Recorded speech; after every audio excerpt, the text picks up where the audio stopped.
from us over at RGL TV. I believe Twitch themselves have donated some money into this, and of course the runners themselves have put up an entry fee to participate in this. So there is something at stake here. I believe all the top 8 will get a little bit of a payout at that number 1 seed. That's getting the big money. So we'll see who gets the big cash here as we get underway. Little unsynced going on here. Yeah.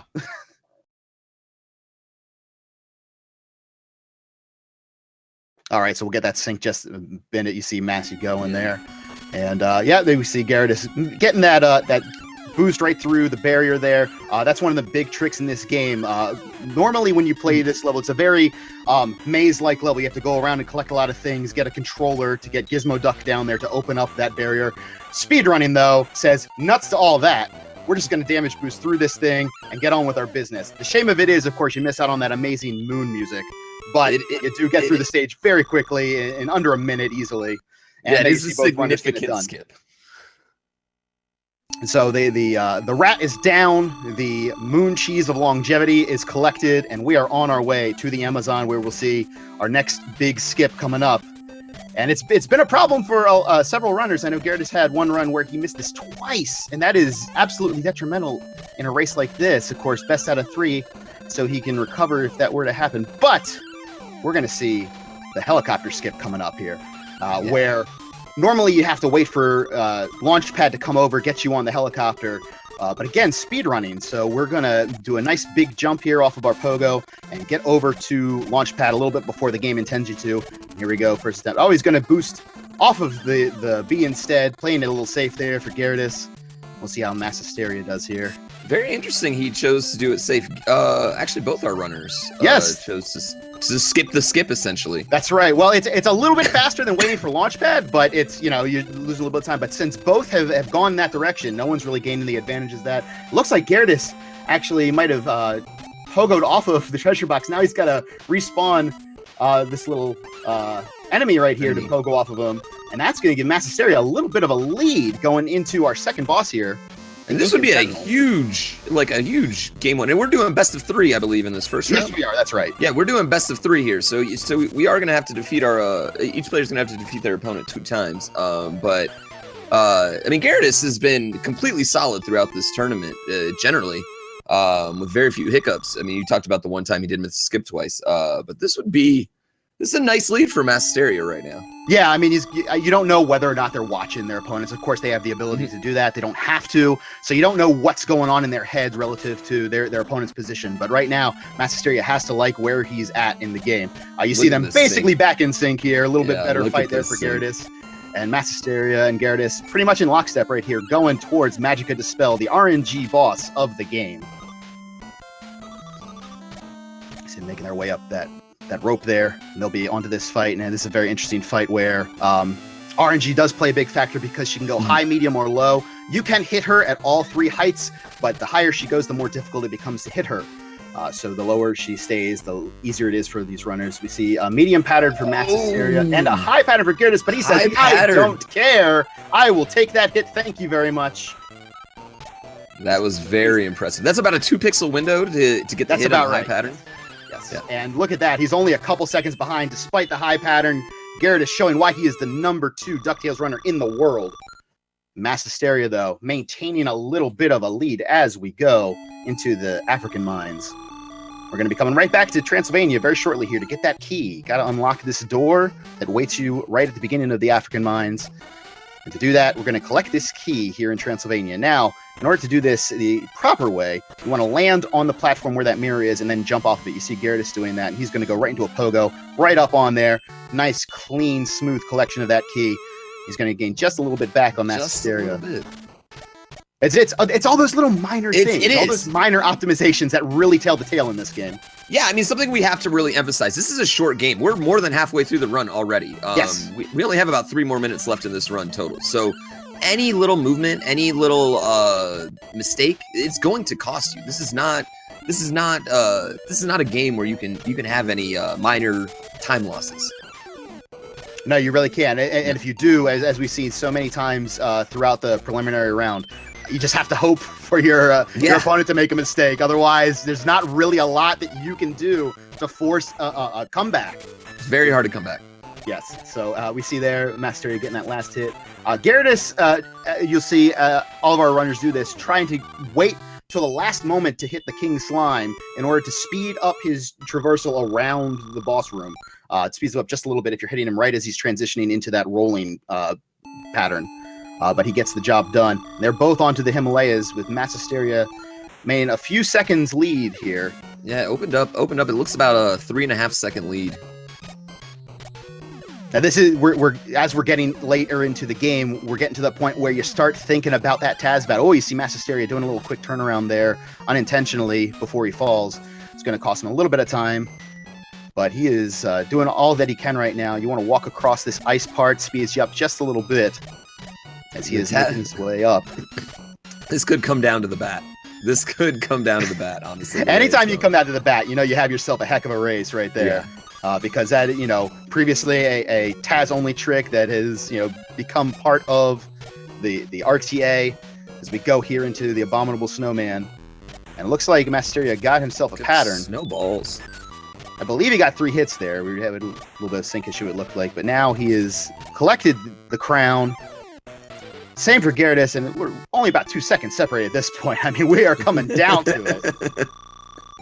You can't ask for anything more to open up this final round of the DuckTales 80% tournament. Our first match featuring Gyarados and Massisteria in a barn burner right now. I mean, this is how you start the finals. Absolutely. A few lead changes. And that's the 3rd time we're seeing Transylvania. Yeah, they love Transylvania. The Yes. developers, big fans of Transylvania in this game. Hey, it's got great music too, so, if you're going to repeat a stage, not too bad a choice. Massisteria takes a little bump right there. Looks like he is maintaining his pace as best he can, still out in front, and it is. Whoa, hey, Gyarados is gaining.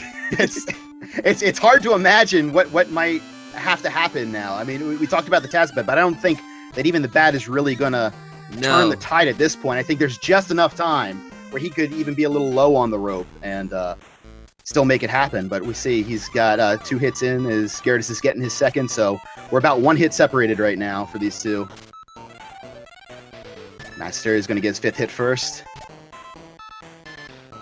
Gyarados not too far behind, but it should be enough for Massisteria to take this first match, or this first a low bounce match. too for Gyarados. Yeah, this is... And there it is. Wow. Massisteria, the 8th seed, taking the first game against the 1 seed Gyarados. Wow. We are going on to game 2 here in just a minute. But right now, we're going to go to action already in progress. Noodwa taking on, we'll have that up. Hemi, that's right, Hemi 86. And we'll get that sync going in just a moment. But Noodwa getting into the Magic fight, where he is getting a middle pattern to start. It looks like I'm not sure if he got that second hit or not, but he's going for those hits. There's the high hit. Now this one, yeah, you see he gets kind of right in front of her claws and just gets that hit, taking a hit himself, but no big deal. We're on easy mode, so that's fine. You can take a few hits here. Now Hemi coming in.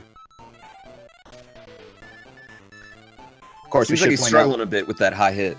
Yeah, it's kind of both easier and harder than you think. It's one of those things where it doesn't look possible. So if you're not really familiar with it, you might I can't even do that. Can't do it. But if you know what you're doing, you go up there and it's maybe not as crazy not free. as you might think. Yeah, it's not free. But No, I mean nothing is really, but yeah, it's doable. Mm-hmm. I see Noodwa there getting the key. Hemi not far behind, going into that key room himself.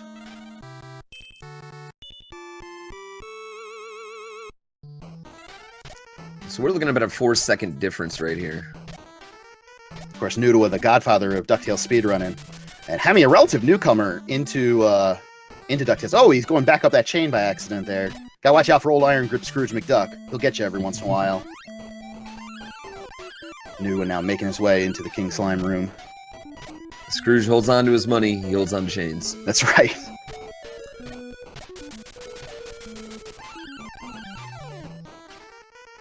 I believe it was Noodwa who first discovered this delaying of hits on the King Slime that will actually speed up the traversal around the boss room. So shout outs to him for that. We see all the runners now taking advantage of that. I mean, yeah, and and again, in a 7.5 minute run, that makes a huge difference. That's right. I mean, yeah, you shave any frames and you're loving life. As we see Nudua now getting ready to go into the Himalayas. And we'll be, of course, seeing the quick delay. That he does a turnaround instead, and that will despawn a goat here. It allows them to traverse this first screen a little easier. Takes the hit from that last goat, no big deal there. Again, on easy mode, health is not much of a consideration at all. And Hemi able to get under, but again, old Iron with the iron grip. He is stuck on there. It's, hey, better to hold on too long than not long enough and fall to your death. So I guess it's that. But Nudua now making his way up, not having a problem with the rope and going across this moving platform. Getting ready to fight that abominable snowman. Everybody's favorite. We'll see what sort of pattern he gets here. Second hit, not a great pattern, but does sneak that third hit in. So he'll be fine to get this fight done as quickly as possible. Gets the crown. He's going to be going on to Dracula Duck. We'll see that all stage clear in just a moment. Meanwhile, Hemi getting his hits in. It looks like he got the 3 on the right side. Or the left side, excuse me. I know my left from my right. and we are off to the final stage, Transylvania 3 and the Dracula Duck Showdown. And it looks like Nudua's going to take this one, but you never can tell. That's anything can happen, but 4-second lead going into Transylvania seems pretty insurmountable. Yeah, again, you have to make a mistake at that point.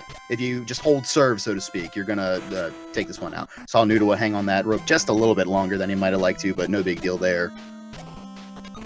A little bump against the enemy as well, but again, that's 4 seconds is a long time. Right at this point, yeah. As the game gets close to the end, that time really stacks up, and it becomes harder and harder to overcome. So as long as Nudua sticks to his game plan here, he's going to take this first game against Hemi. No problem with those first 2 hits for Nudua. Hemi making his way into the room.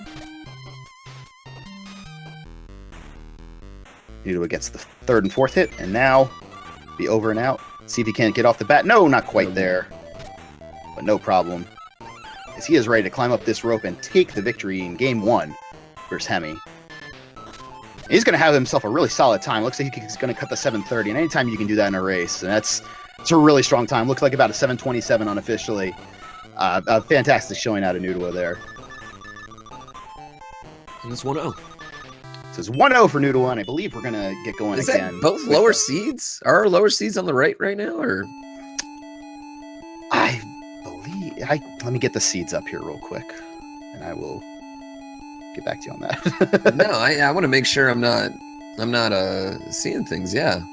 Let's see. Let's see if I have our seeds listed down here. Yeah, so Nudua, our lower seed, we got both our lower seeds taking game 1 right now. And that just shows you, though, that just shows you how random and crazy this game can get, being a 7.5 minute game. Any of these players can take it. Yeah, I mean, at this point, all of these competitors are at the top tier. Mm-hmm. So, to call anything an upset would be maybe a little bit disingenuous, but, per the seeding, we have ourselves a little bit of an upset, 4 versus 5. So this is not, any crazy occurrences, but hey man, I'm taking the underdogs all day. There you go. Hey, we're taking the underdogs all day. Not a bad choice. Yeah. See, Gyarados is doing a little bit of practice here as we get ready to go in game number 2 of this quarterfinals match between Gyarados and Massisteria. Massisteria, the 8th seed, knocking off Gyarados, the number 1 seed. Gyarados has to be feeling a little pressure right now. If he loses one more race, he's out. It's interesting. This is a must-win. It is a must-win. You're absolutely right. And it's interesting. Both him and Andy said they were more nervous about the tournament last week than they were about their race of this game at AGDQ this past January. So you don't know what their mindset is now coming into this. When you're at that top tier, obviously there's a little bit more pressure on your shoulders to deliver. So you never know, but now the pressure is firmly on Gyarados. Like you say, a must-win situation. We'll see what happens here as these racers are getting ready. Game two. This is going to come down to nerves. I believe this game right here is going to come down to nerves. Which player can hold it together? It's one of the things when you're the 8th seed, you're playing with house money. I mean, no one expects you to win, really. I mean, you know, going against Gyarados, a 709, one of only 2 people with a sub 710 in this game. Are you kidding me? But Massisteria now, there he goes. A little bit of a sync issue there, but only about 2 seconds off. We'll get that sorted in just a moment. But here we see going for that moon skip here real quick. We're going to get bopped right through that barrier. Oh, and Massisteria missing his kite there. Want to kite that enemy over so it bops you through here. Gyarados, no problem. And he's off to a hot start here. Yeah, that's a big move right at the beginning.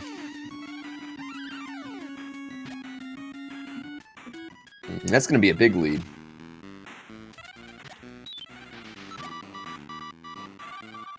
Pretty good rat pattern for both players.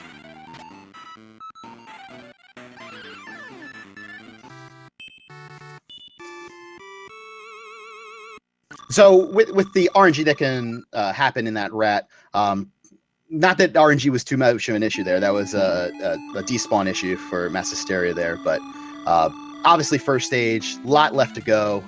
Can't discount anything right now, but it's always nice to have a lead, and Gyarados has it right now. And we'll see what happens.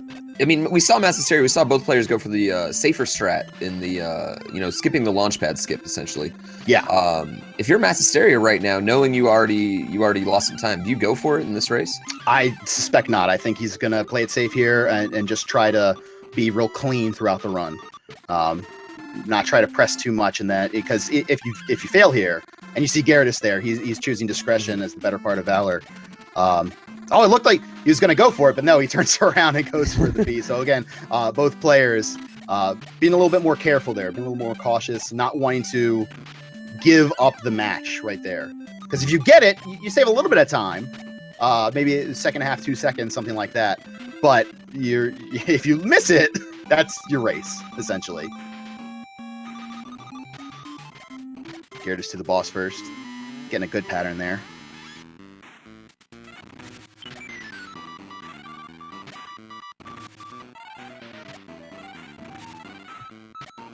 Oh, and that 30 hertz flicker is doing us no favors for seeing the boss, but there he goes. We're looking at about a 6-second difference right now. That's about right. Mm-hmm. But of course, going into Magica, you can't really start to tell the tale of the difference between the runners until you're through Magica, because that is the real RNG boss. We talked about the rat a little bit, some RNG in that one as well, but Magica, with what she does, that's really where fortunes can swing in this race. As we see Gyarados getting ready to do battle with Magica, Massisteria just a few seconds behind.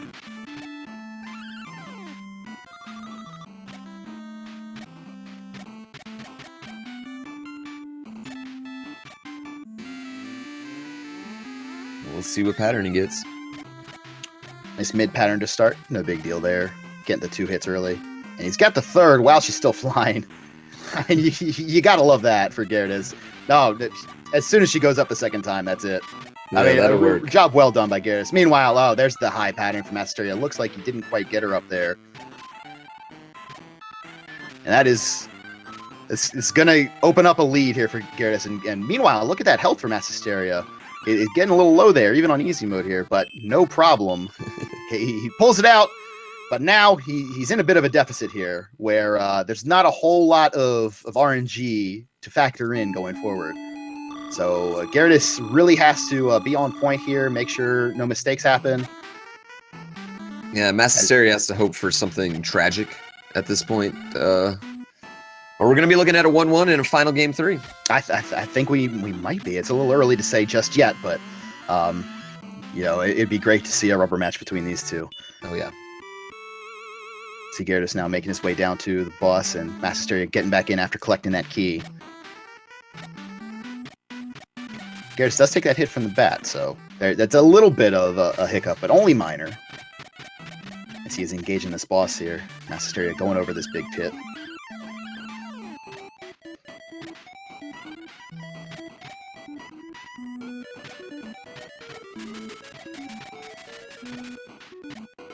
Gyarados collecting the treasure, and he'll be going off to the Himalayas just as Massisteria is beginning the fight.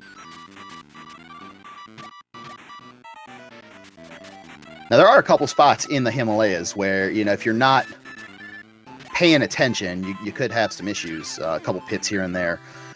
But, yeah, besides that, you know, a runner the caliber of Gyarados, it would be shocking, to say the least, to see that happen. So, yeah, he is out in front pretty late in the game here. But Mass Hysteria now, it's funny, you start to just hope that maybe this will be the time where this cutscene will take just a little bit less time. Maybe get back in just a little bit faster than every other time you've ever played the game. You're hoping for that miracle. I mean, we've all been there. You know, we've all been there. When it doesn't take much for you to come back, you know, we've all been there. But it's hard at this point. DuckTales is very interesting in that you would say kind of the major time losses are kind of, you know, packed in the front half of the game, honestly. Yeah, pretty much. You know, you can get a bad pattern on that Abominable Snowman, but, you know, you can still get 3 hits in before he starts going across the room. So there's not a whole lot that's going to cost you. Both players getting the good pattern here as well. Mass Hysteria's health a little bit dicey there, but no problem, gets the job done. And we see the all-land clear for Gyarados. So now it is a march towards Dracula Duck. And it looks like he is going to take game 2 here. We'll see what happens in the fight itself, and as well as that climb.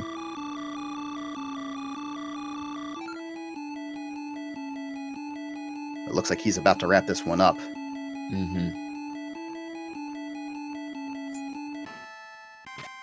I mean, what could go wrong here? His system shuts down. The controller could come unplugged. Oh, he could go underneath that mirror for a little bit. Wrong in the mirror? Yeah, he could go in the wrong mirror, I guess.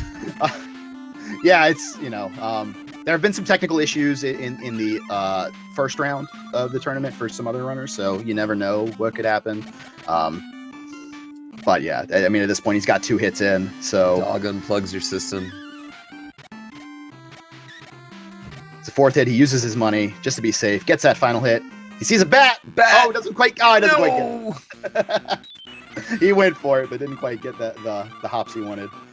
Considerably better time for both runners, actually. In this, well. I mean, you say considerably better. We're talking a 7:17 right here, and I mean, that's a great time. I don't care who you are. I mean, that is a great time in an RTA attempt, let alone a race. Are you kidding me? Mass Hysteria, you know, 728 PB.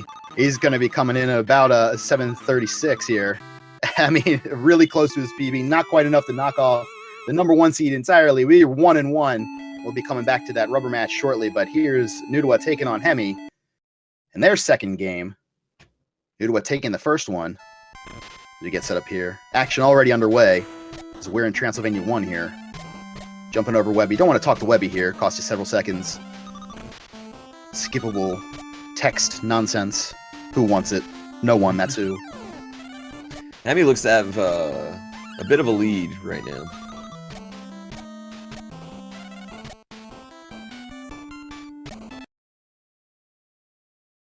Yeah, we'll see just how big that lead is in a moment here. But Hemi now getting some high patterns. And he's trying to sneak in. There it is, that last hit. Gets it under her nose, under the beak. Magica. He's exiting Transylvania just as Nudawa is getting into the fight.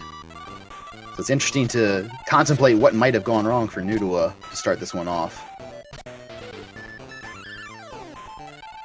Not a completely disastrous difference of time here, so I don't know that it would be a helicopter skip issue. You know, we're only a handful of seconds behind here, but it's enough where something must not have gone his way.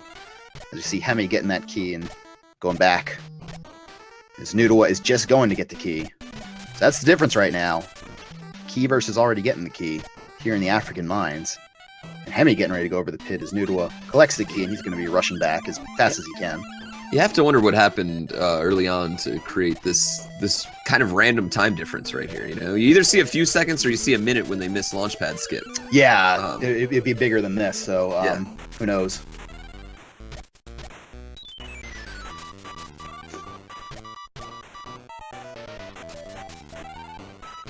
Either way, it looks like we're going to have 2 game 3s to start our tournament right now.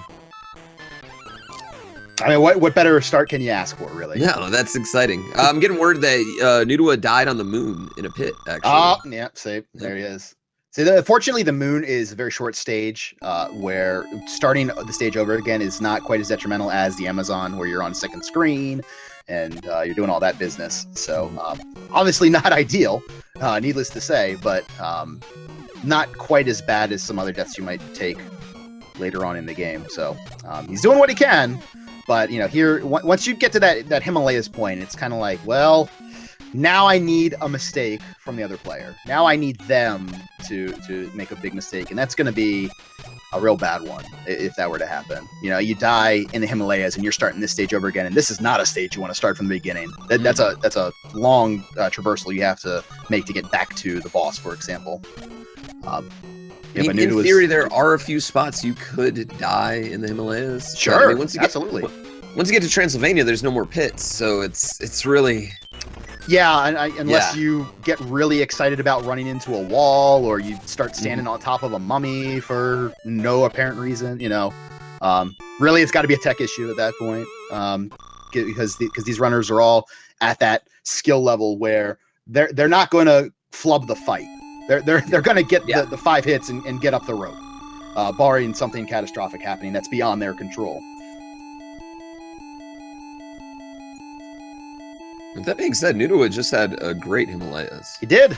Yeah. And that's what you need. I mean, he did gain some time right there. And you need like several minor mistakes or the big whopper mistake from your opponent. But Hemi right now, he says, I'm trying to avoid that.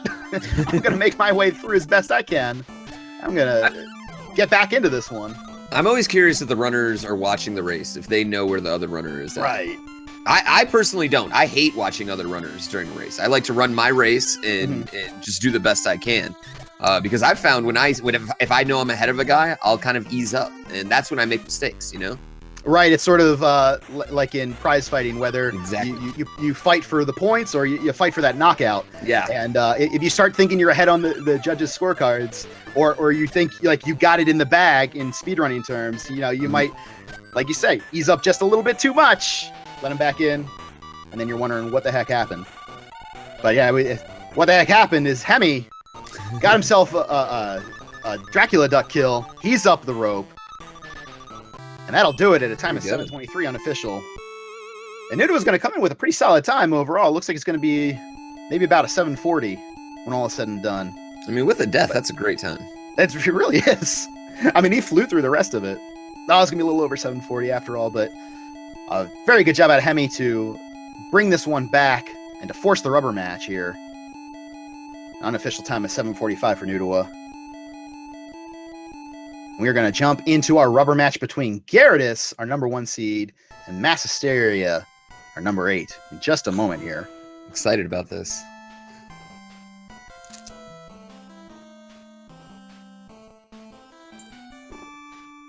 What about chat? Are you guys excited about this rubber match? Can we get some Pog champs in the chat if you're excited for this rubber match?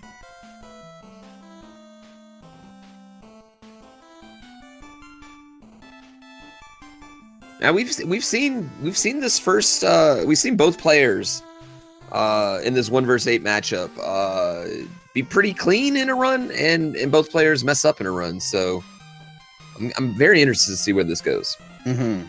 Oh, we're doing Nudua Hemi first, actually. All right. Well, we lied. It's a rubber match nonetheless. Our 4 and 5 seeds, Nudua versus Hemi, coming right back at you. And that makes sense because, you know, we've seen the start of both of the Gyarados and Massisteria match. Let's see the start of Nudua and Hemi this time. Nudua's timer still going.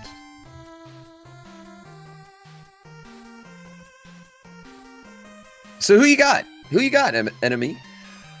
Man, it's real hard for me. I don't discount anyone. I can't stress this enough. These top 8 guys are amazingly impressive, but it's hard for me to pick against Nudua in really any speedrun situation. Yeah. So talented at this game, so talented at so many games. I think I would have to give him the slight edge here. But again, you know, he's the 5th seed, not the 4th seed. So Just for devil's advocate, I'll take Hemi86. There you go. For no reason. With that being said, Hemi86 has been playing the game more recently. You know, Nudua probably has more hours overall in this game, but Hemi has been playing more recently. Oh, sure. Absolutely. I mean, Hemi's been doing a lot of the weeklies and everything. He's been really a very strong, an up-and-coming part of the community, and you love to see that. So, I mean, kudos to both of these guys for making it to this point in the tournament, and I can't wait to see this rubber match.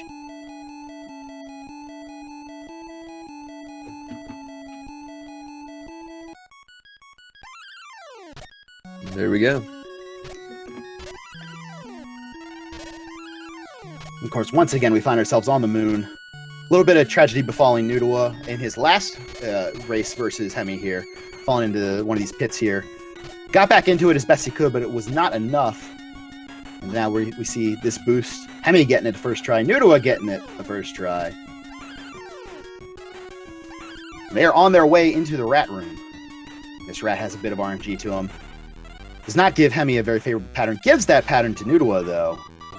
He gets 2 hits right away. You want that rat to run right underneath that little that little alcove as you're coming in, so he takes a hit immediately to start the fight. But it looks like Hemi may have just gotten the kill right before Nudua. I think actually on their time. Oh, that's right. Yeah. I don't know if their timer was. Yeah, I have no. Super close. Super close is what we want to say. It's very close. And we'll see I think Nudua might have a slight advantage, maybe about half a second. Yeah, too close to call at this point, but we're gonna know a little bit more about what's going on as we get to the copter skip here. Very excited to see if they're trying Launchpad. That's right. You know, one of the big skips in the game saves a couple seconds, but can really cost you if it doesn't go your way. I mean, to me, this is the hypest moment of the run right here. If they're going for Launchpad or not. Launchpad for Nudua. Launchpad for both. Nailed it. Nailed it, and we are on our way. Oh, Hemi taking that hit. Whoa. Fly trap there. No big deal, though. It's going to cost him a moment, but he's keeping the sync step there. Yeah, they are pretty much neck and neck with each other. Hemi getting a little bit quicker of a boost up that treasure chest. That's going to get him out a little bit of a lead here. Down he goes into the boss fight. About a second separating them, if that. We have a race right now. And they're both making the most out of these patterns right now. They're getting their hits where they can. And wow! Oh, the little bit better grab on the staff there for Nudua tells the tale of this one. But the kill on the boss was just about in sync there. My goodness, we are less than a second separated. It looks like there was 3 hard to tell in that one level. Yeah, I mean, you talk about the hypest moment. Well, you nailed it. Yeah. And here we go, Transylvania 1. Magica coming up. You can't ask for anything more in a rubber match. I mean, these guys are bringing their A game. Top tier DuckTales play right now as we get ready for Magica, and we'll see how she wants to handle this. Again, that high, medium, low pattern can often tell the tale of the fight, but we've seen all of these runners, I think, today getting those high hits, showing that they are stronger than RNG. It's a mid pattern to start for Nudua, and Hemi getting that high pattern. I don't think he got a hit in there. Yeah, it did not look like it. That's gonna cost him a lot of time.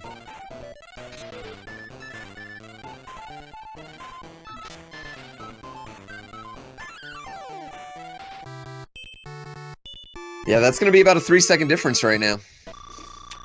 So we should point out that when you do RTA attempts of this game, you normally set your timer to minus 0.92 seconds. That's the lead into when you gain control in the game. So Hemi had that on his timer, and Nudua started from 0. So that's the little bit difference you're seeing in the timer. Their streams are in sync, however. Okay.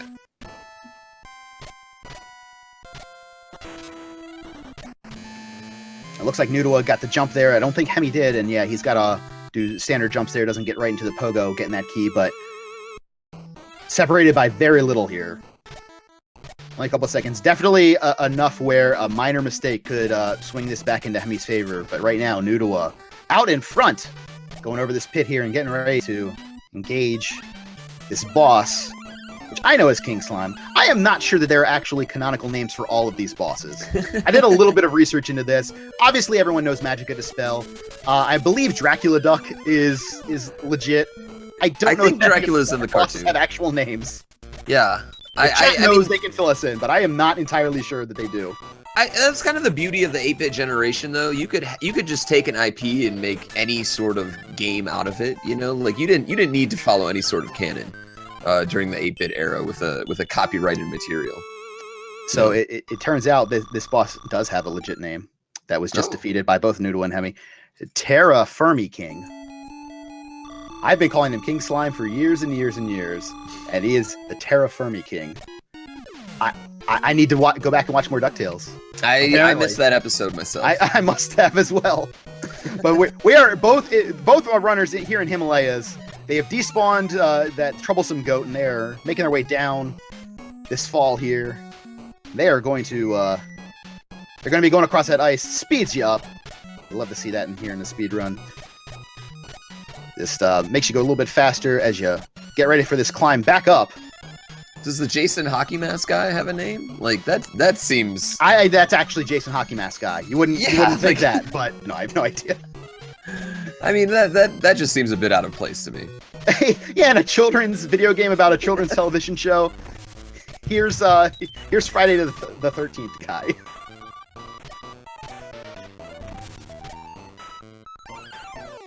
Clean boss fight for both players.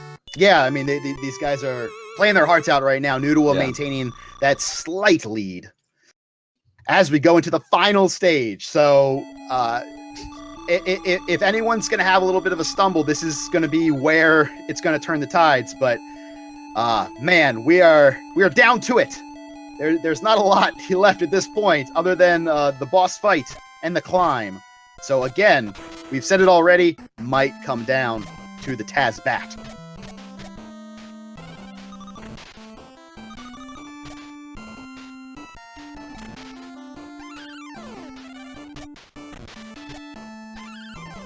Clean mummy transition there for both players. The Nudua does have. It's gonna be hard for. A couple seconds, hard for him. Yeah. It's. I mean, he's gonna have to miss a hit, basically. Which can happen. It can. There's a buffer strat to use. A kind of. If you get the hit immediately, you don't have to buffer. If you take a hit while you're hitting him, you want to buffer. But we see Nudua in the cutscene, and he's even a little bit higher than Hemi, so that is just about going to seal it up for Nudua. We'll see how he gets off the air. There it is. 719. 719 compared to... Oh, no! Iron Grip at the last moment. Looked like about a 723, 724. 5 seconds separating these two. In this rubber match, Nudua takes it, and we'll move on to the semifinal round as we jump right back into an already in progress match. Gyarados taking on Mass Hysteria. It looks like Gyarados has a bit of a lead himself. About half a level right here, including cutscenes. You have to wonder what happened here. Did Mass Hysteria go for the skip? Go for Launchpad and miss? I don't know that it's maybe as much as we're seeing on our screens, but we'll see here in just a minute. Is Mass Hysteria making his way through this stage? About half a stage right here, going by time, yeah. Gyarados taking on Magica, getting that high to start. It doesn't look like he got that hit in. Waits for it to come down. So that's going to give Mass Hysteria a little bit of potential to get back into this one. Some hope. But you never know what pattern he's going to get. Gets a low pattern to start. Oh my goodness. He's loving that. Gyarados done with the fight, but Mass Hysteria getting 3 hits in easy. Oh, and there's the high. I don't think he got that hit there. Oh, he takes the damage, and sometimes when you're in iframes, it's difficult to get a hit in on these enemies, and I don't think he made up the amount of time that he wanted to in that fight. Looked like he was not really able to make the most. I mean, he got that high pattern, and that's always tricky, but Yeah, I don't know about that one. We'll see how this shakes out as Gyarados grabs this key. Meanwhile, Masteria just getting into the African mines.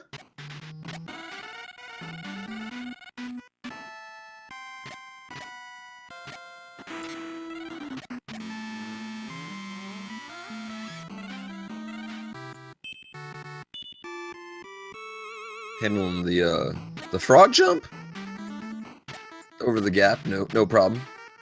I want to say those are frogs. Yeah, they struck me as like swamp creatures. Swamp creatures? I, well, that goes with your king slime, you know. I guess, kind of. except that he's not the king slime. As we've learned, yeah. King Terra Firmi, or Terra Firmi King. What? I need to see his Wikipedia. Okay, listen, I'm biased here, but I think King Slime might have been a little bit more to the point. He's probably not a slime. That's just how his sprite looks, you know? So clearly I'm not the lunch on this. But Gyarados is out of the fight, and he's on to the Himalayas. Massisteria is getting his hits in as he can.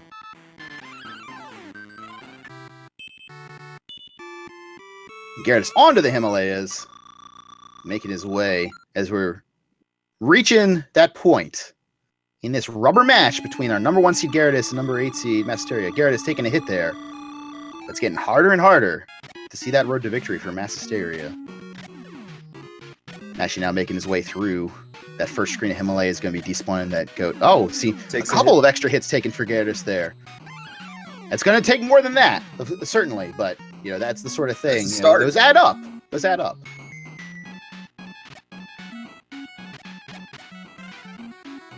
And it would be a situation here. Well, actually, having taken 3 hits, he would be dead if we were playing on difficult. But, you know, that's one of the reasons we're not. It makes, you know, the execution throughout the game a little bit more impactful rather than like, oh, well, I just have to manage my health. You know, not as interesting in a race setting. Also makes that first skip on the moon a little bit more charitable. Yeah. So players aren't dying on a miss there. But Massisteria not getting a favorable pattern there. I'm not sure that he got that 3rd hit on the left side. His health is a little bit questionable here, too. But he's going to play it safe here. Oh, boy. He's down to his last hit there. But he gets the job done. So he's going to be going to that all-clear screen. But you see Gyarados getting out of it, back into Transylvania 3, on his way to see Dracula Duck. And it looks like our number 1 seed is going to take this rubber match against the number 8 Massisteria.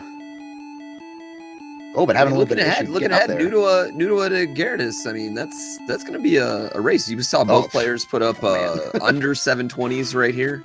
Oh yes, in 2 out of their 3 races. That's going to be something to watch. See now Gyarados making his way into the boss room. It's 5 hits to freedom here. Masteria just rushing as fast as he can, trying to get in there. Doesn't look like it's going to be enough this time. As our number 1 seed is showing why he is so. Gets that bat boost, but not quite where he wanted it to be.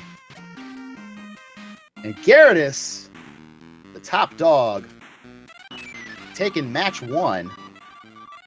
He'll be on his way to face Nudua in the semifinal round.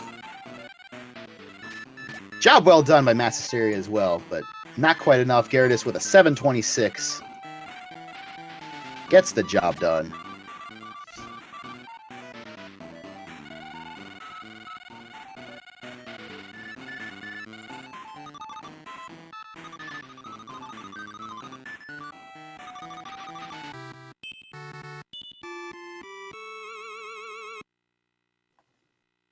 I mean, a great round 1 so far. Like, we still have 2 more round 1 matches. That's right. To go. I mean, but both of them coming down to the rubber match. You know, I think that just goes to show anybody can win this tournament at the end of the day. And again, this is for big money. Right. You talked about it earlier. Andy and Gyarados, they said they felt nerves. They felt a lot of nerves coming into this. I'd imagine a lot of players do because once it gets down to the end, you're talking a good month's rent right there, a good chunk of your month's rent that will be paid off playing DuckTales on a Saturday afternoon. There are worse ways to make a living. That's for sure. Definitely. But now coming up next, our double feature here in the quarterfinals of the DuckTales 90% tournament. We have Frippin taking on Ziguigui, as well as those are 2 7 seed. And right now, it looks like we're getting set up with our 3 and 6. Endy taking on Crescendo. Endy, the 3 seed, taking on Crescendo, the 6. We'll get that going in just a moment here.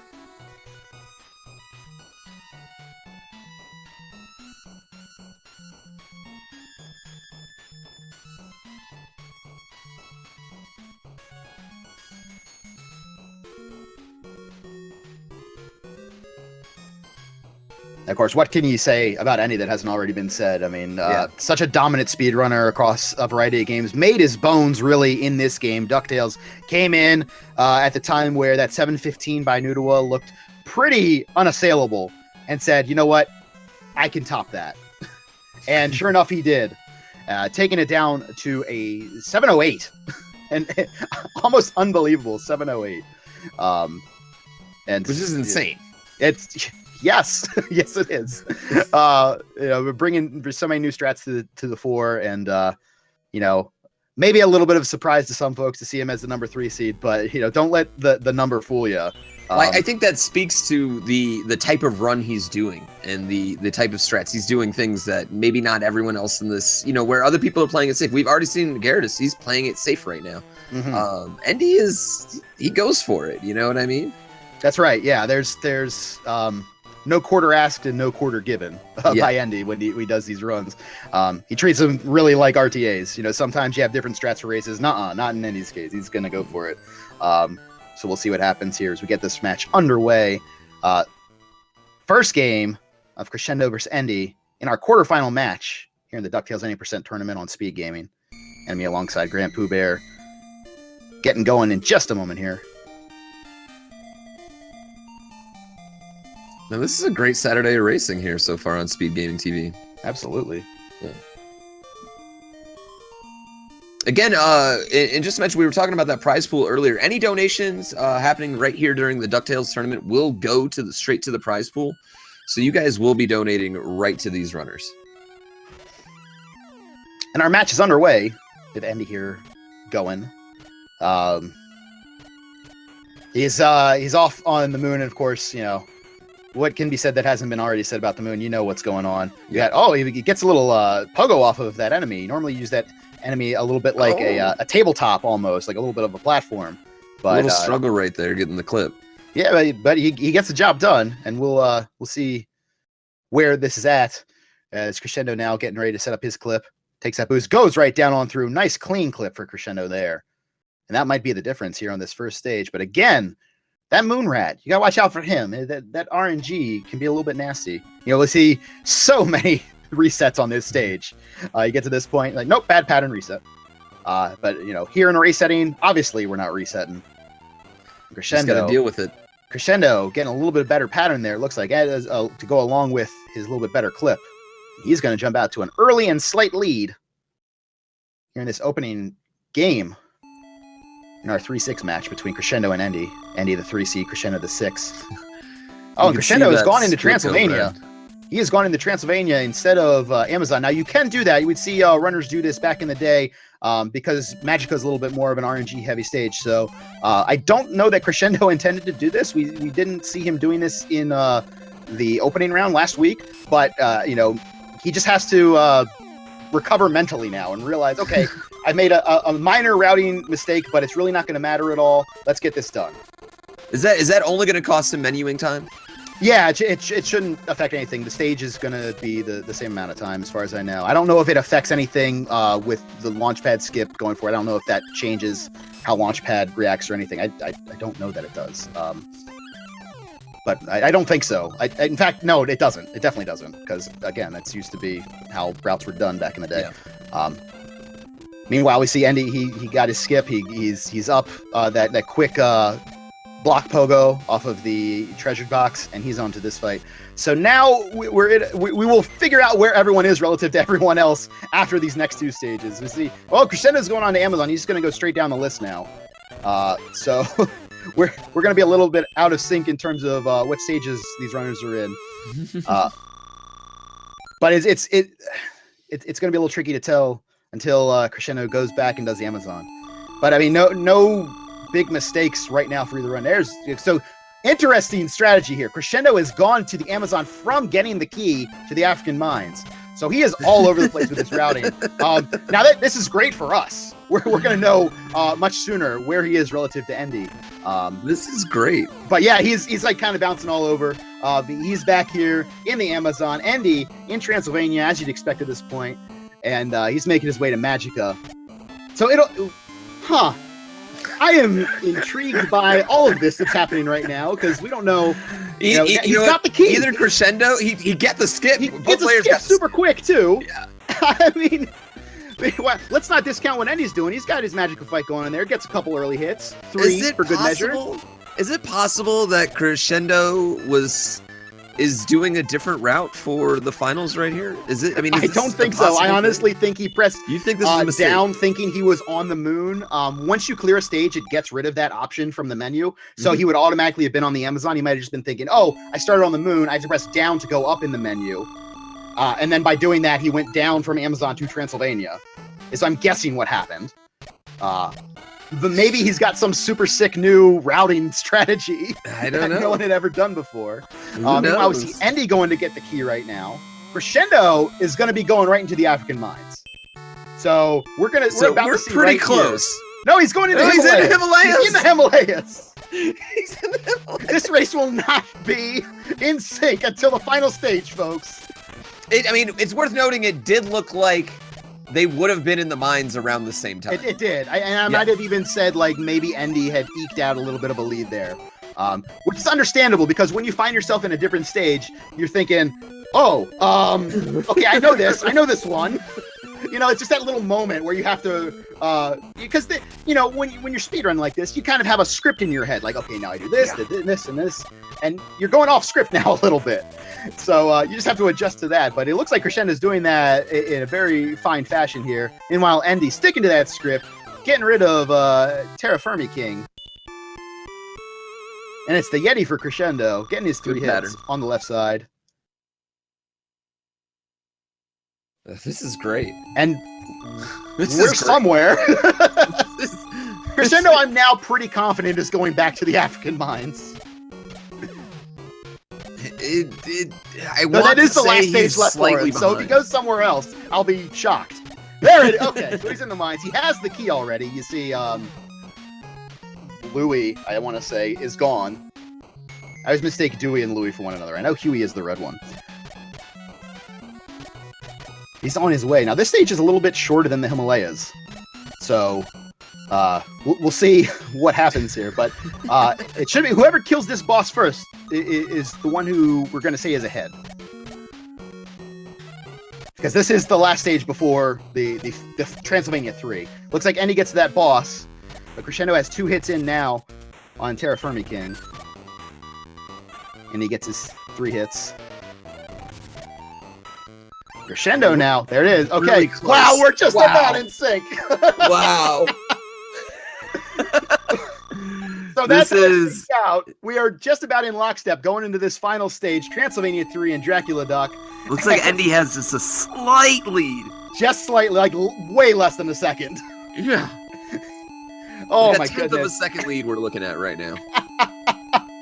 Yeah, they separated. They went away from each other. They came back in the end, and look at where we are. I mean, we're talking a bump. Any bump right here is probably going to be the difference. Oh, that's right. The race.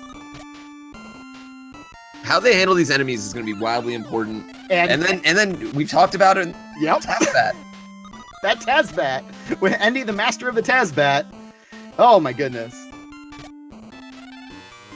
See Endy just barely ahead at this point. Wow.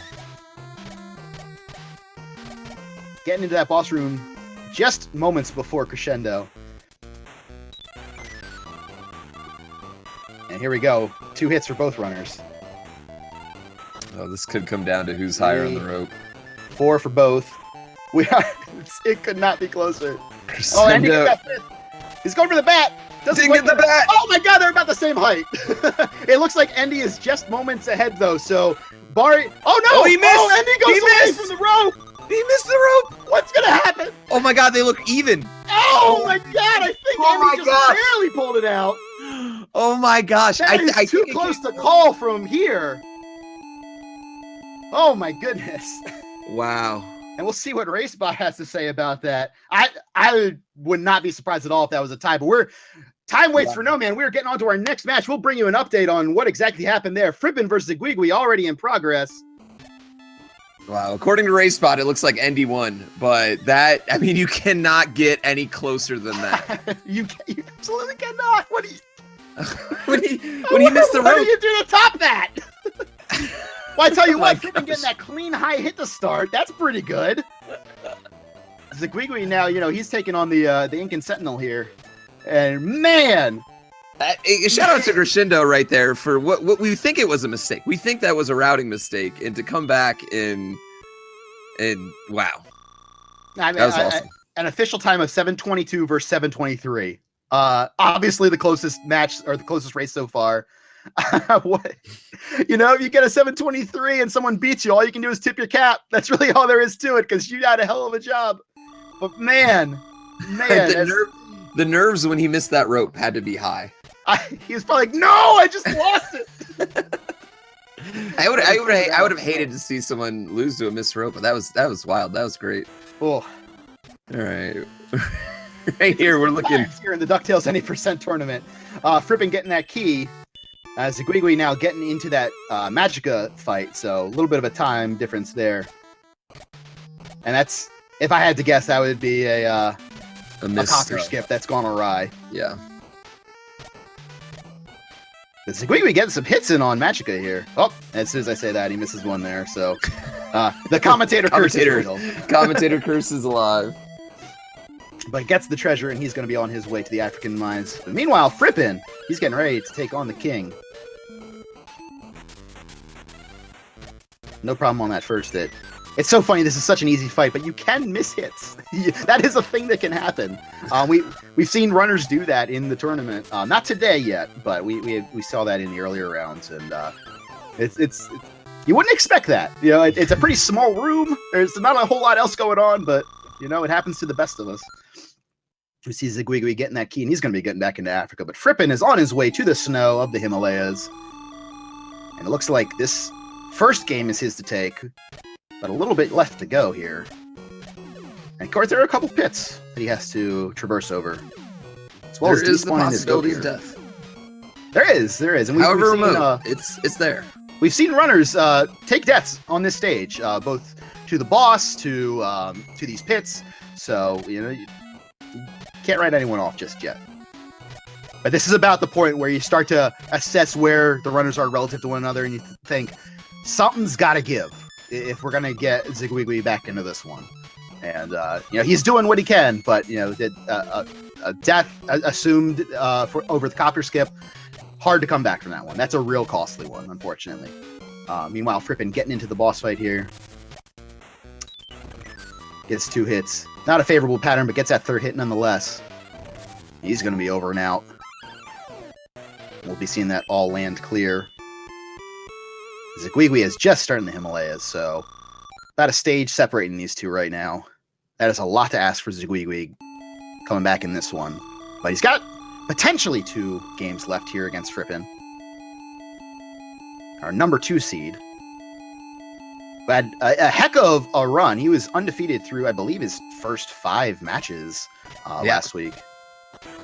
Certainly through the first 4. And then, he took it a little bit easy once he recognized that he was locked in to that top 8.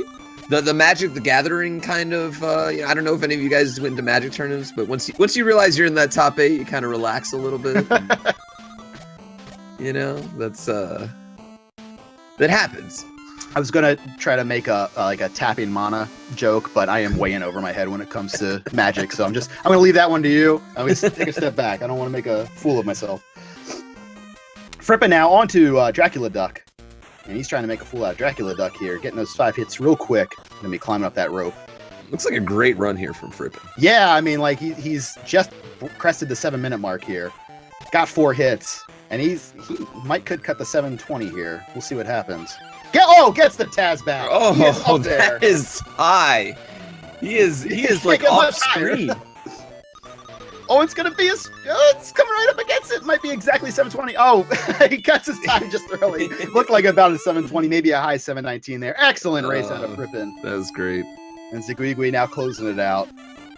But that was good. That was a good point. It shows you. I think we can establish right there how important that bat could get as these races tighten up. Oh yeah, as we get closer to the finals. Like that bat is going to make the difference at some point today.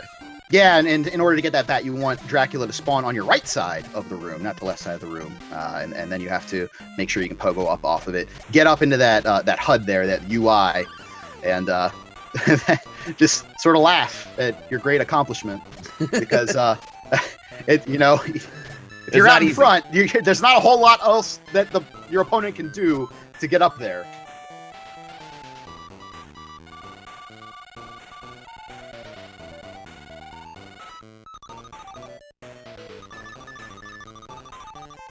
Ziguigui coming in about a minute behind Frippen. So again, yeah, we're suspecting that Copter got the better of him, but he'll have at least one more chance here against Frippen.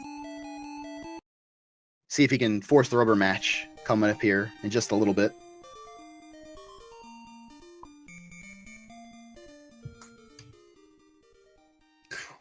Man, some wonderful racing so far here today. And again, this is for a large prize pool, ladies and gentlemen. They are racing for straight cash here today. This isn't just for pride. This is not just to see who's the best DuckTales player around at this given moment. This is for actual money. These players will win. We big money, here. Big prizes. I love it.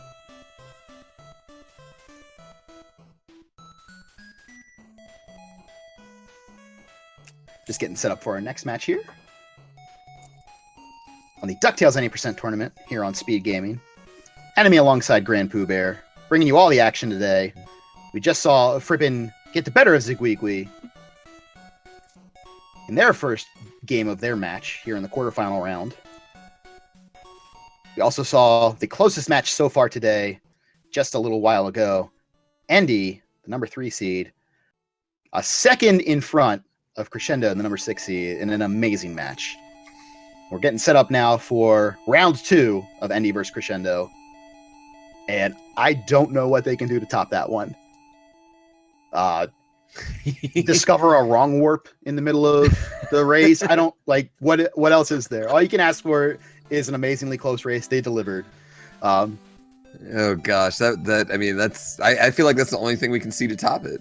Well, let's see. We're just about ready to go here, and we'll see if Crescendo goes the normal route this time, or if he goes into Transylvania second again. Man. See the payouts there listed in chat. Thank you, Gyarados. We are just about underway here. Racer getting set up. Andy versus Crescendo is our next match.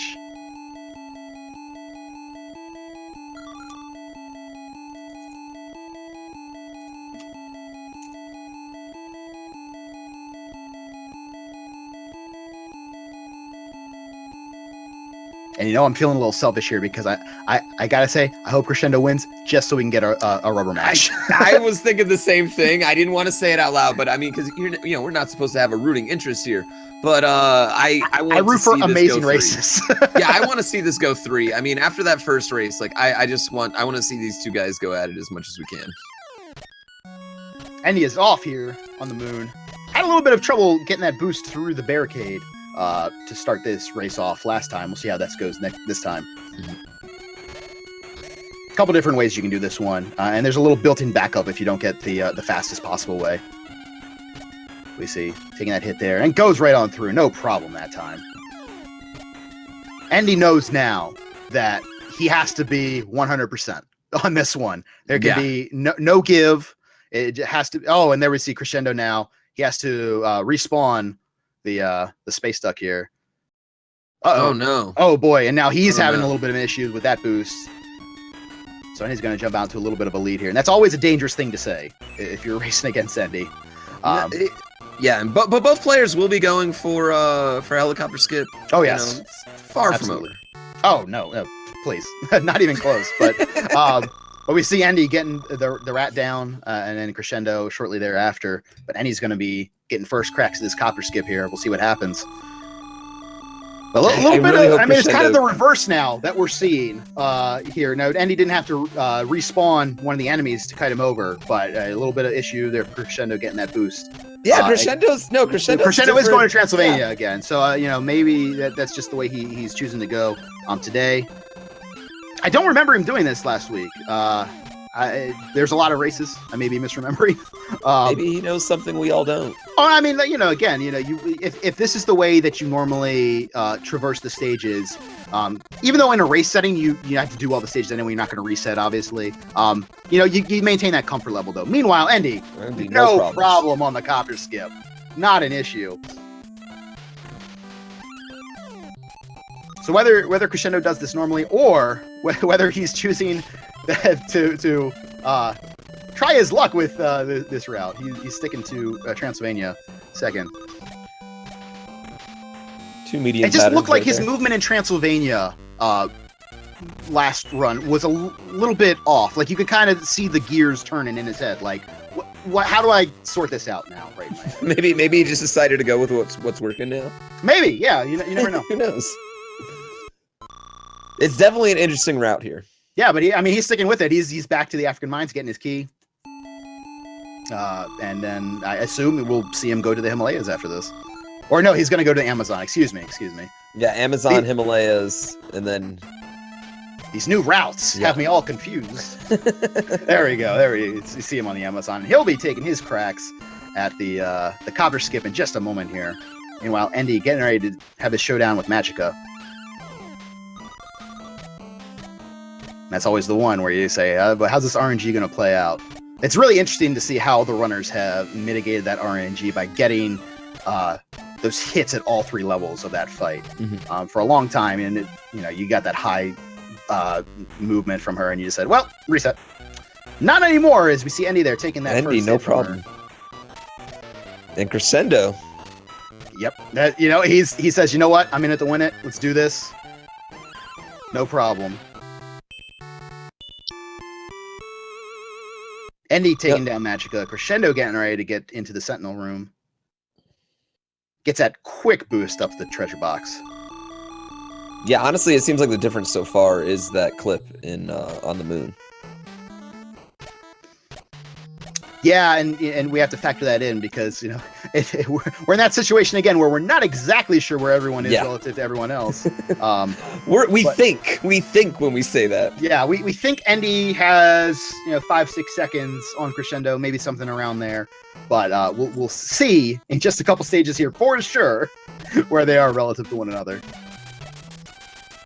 But Andy so far, nothing. No issues really. He's done a fine job with the copper skip. He's done a fine job with the moon skip. Good fights. He's getting on to this boss of the African mines here. Yeah, and he's kind of the racer where you gotta hope he messes up. You're not gonna beat him when he does his best race. Right. Yeah. And telling now that since our runners are on. Oh, never mind. Excuse me. Never mind. With Crescendo. Gets a little bit sidetracked there, goes down into a lower platform there. Misses a jump, it looked like, but he did not die. That's huge. Lost a second or two there, but did not die. So he's going to lose a little bit of time there, but he is still in this one. These deaths are just tragic here in this tournament. It's really insurmountable at this high level of competition. But Crescendo taking care of Himalayas. Andy just starting Himalayas. Don't adjust your streams, though, because they are going a little bit of a different route here. Crescendo will just be starting his final stage, the African Mines. A little bit of a shorter stage, but at this point, I think I can safely say that Andy has a bit of a lead over Crescendo. Yeah, I think there's about a 6-second difference from where they were in the last race when they were dead even.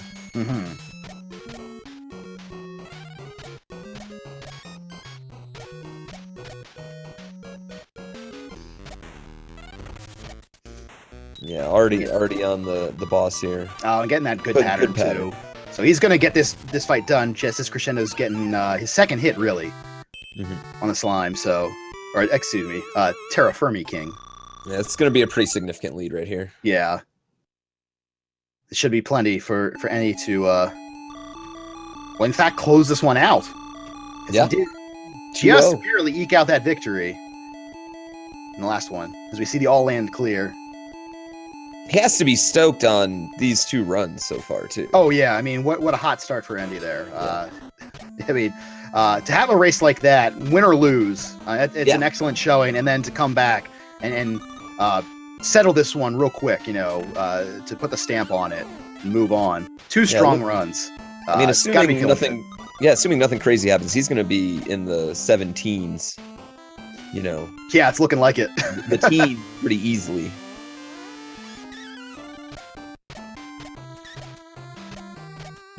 A little turnaround there to avoid the ghost, and he is on to Dracula Duck. And it was no big mistake for Crescendo. I mean, you can sort of say like, yeah, that despawning that enemy trying to do the moonskip is obviously not what you're looking for. But there was no death, there was no big catastrophic event, just a little minor issue. Meanwhile, Andy boosting off that bat, folks. Not quite as high as he could have been, but that's not quite, but still pretty darn high. And there it is, a 713. Are you kidding me? A 713. Wow. Wow. Again, you just tip your cap. What are you gonna do? A 713 in a race. Wow. For comparison's sake, he had a 719 at AGDQ, so he cut that by 6 seconds. 713 in a race. What a guy. And Crescendo coming with a very strong 729. He cut the 730 in a race. I mean, you're flying, but it's that one mistake. That's really all it was. They just have an issue with the moonskip, and that was the end for Crescendo. And unfortunately, you hate to see either of these 2 amazing competitors say goodbye, but we have to say goodbye, Crescendo. Heck of a job out of him. Hats off. Amazing runner. Everyone should give him a follow. Everyone should give all of our runners follows. Andy getting the job done, though. 2-0. He'll be moving on to the semifinals. And we're going to be picking up action already in progress, I believe, here between Frippen and Ziguigui. Tell you what, Andy came to play this week. He was a little all over the place through our round robin opening. He came to play here once we got to the bracket. He was the one that said, "Listen, there's money on the line. I want to get some cash." Yeah. Yeah. He was. Just put in perspective, that run he just did was the top 5 run. There we see Frippen and Ziguigui getting set up here. Yeah, he wants that cash though, as all the runners want this. Of course they do. Who doesn't want cash? No one. That's who. Actually, I believe all our top 8 runners are getting some cash now. They are, yes. There will be a payout for all of our contestants today, but the top spot. But the top spot's getting that's the big money. That's right. And we're off here. And our second game between Frippen and Ziguigui in this quarterfinals match. Frippen taking the first one. About a minute ahead of Ziguigui. Looked where we assume that he had an issue on the copter skip. And Frippen there, getting knocked right on through. Ziguigui doing a fine job himself, keeping pace. But Frippen is to the rat first. Oh, but a more favorable pattern there for Ziguigui. You see the rat running in there. Now, Ziguigui's health is a little bit questionable right now, so he's got to be a little bit careful here. Now, you can kind of get those hits in on the rat without coming very close to his hitbox. His hitbox is pretty large. You can kind of hit him from underneath. You can kind of hit him from out in front.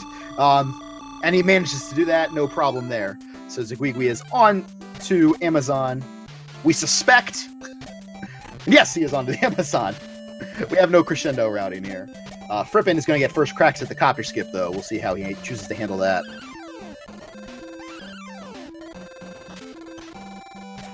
Taking that hit from that B there. So not a big deal at all, but those are the things that you can see out of. But to make up for it, he gets that boost off of the B, climbing up the vine. Very tricky timing on that one. Excellent job out of Frippen. here he goes. As the Endy set up, and oh, he gets onto. He's taking launch pad all the way back. Iron Grip, hanging on there, and oh, Zagweegly! Oh no, and there it was. So that's the time loss, folks. Oh man! And now it's gonna take a big mishap from Frippen to get Zagweegly back into this one. It's just such a big loss. Meanwhile, Frippen getting that quick boost up the treasure box. I mean, he was looking to take a bit of a lead too, right there. Even used kind of the safety strat, and just got away from him. Yep. I mean, I don't care who you are. You can mess up that skip. Oh yeah. Yeah, you can be top tier. You can be just starting out and learning it. It's a tricky one, and it is unforgiving when there's not a great recovery. I gets the B boost that time to go over there. And he's trying to hold to as best he can, but he knows now it's up to the other guy. It's up to Frippen to have a misstep. No, he's just got to be as good as he can throughout the rest of this. Meanwhile, Frippen making his way through Transylvania 1. Having a little bit of problem there getting that pogo going, but he is on his way. Yeah, Frippen a little bit of slop here. Right now, we saw a little bit of issue with the copper skip hanging on and riding launchpad across. A couple of extra hits taken here. I do know that that Frippen is under the weather today. He's pretty sick, so I don't know how that's affecting him. How much that's a factor here, but he's getting those hits in on Magicka, so yeah, he's doing what he can. Unfortunately, no sick days in speedrunning. Nope. Yeah. You know what? You can buy a lot of medicine with that winner's purse. I was about to say, yeah, he can call in sick for a day if he wins the grand prize. Like he'll be okay. The Scrooge McDuck amount of money. That's right. And again, all donations, all bits, everything that happened during this tournament will be going straight to the prize pool as well, to the winners here. So. Zagweegly now getting into Dracula Duck there. Or not Dracula Duck, excuse me, Magicka. Getting ahead of myself a little bit there, but Frippen has his key. He's making his way through the African mines. It's hard to keep track of all the ducks in Transylvania.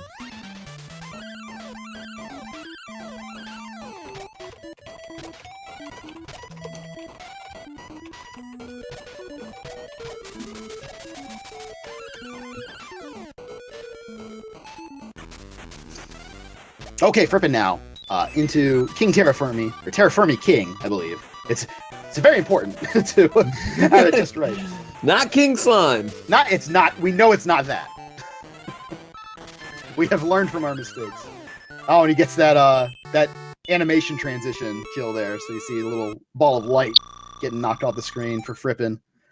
And Zagweegly now getting that Magicka kill relatively at the same time, but unfortunately, stage separating him at this point. Not looking so good for Zagweegly, as Frippen's getting ready to get into the Himalayas here. Of course, well, I don't want to say it. Nope, I'm not saying it. If it happens, everyone's going to pillory me. No, I'm not saying it. There's a thing that can happen in this stage, basically. If you're reading chat, you have seen it referenced. Does it rhyme with off clock? Maybe. It might. I don't know. It's very, very, very rare though for any runner of this caliber. To probably run into that. Yeah, I ran into that learning. That too. You would have to miss a couple of hits basically. And they position themselves kind of away from that possibility. That right. Being said, we did see it. We almost saw it. We saw it happen, and then the runner was able to die in our opening round last week, but no problem for Frippen there. And he's going to be getting that all land clear in just a moment. Zagweegly doing his best to get Terrafermi down as quickly as possible, but it's not going to be enough, it looks like, as Frippen's making his way onto Dracula Duck here in just a moment.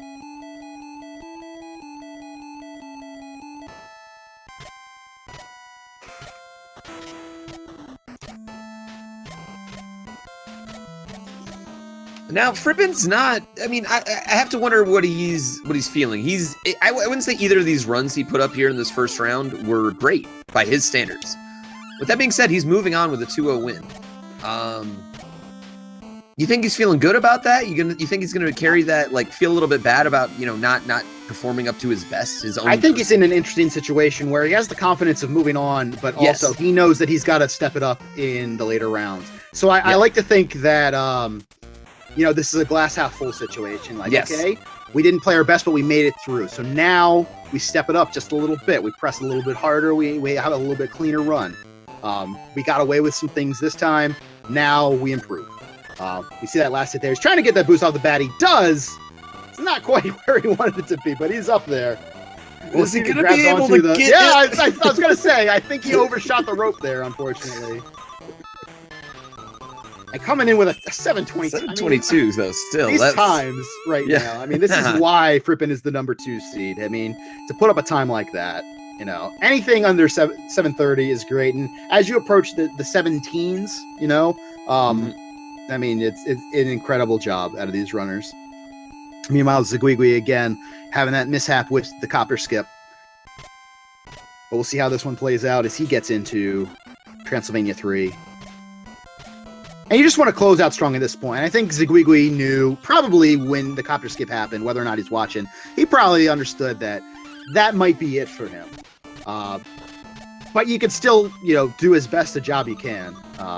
We actually see he's at 0 lives here, so he took another death. Somewhere along the way.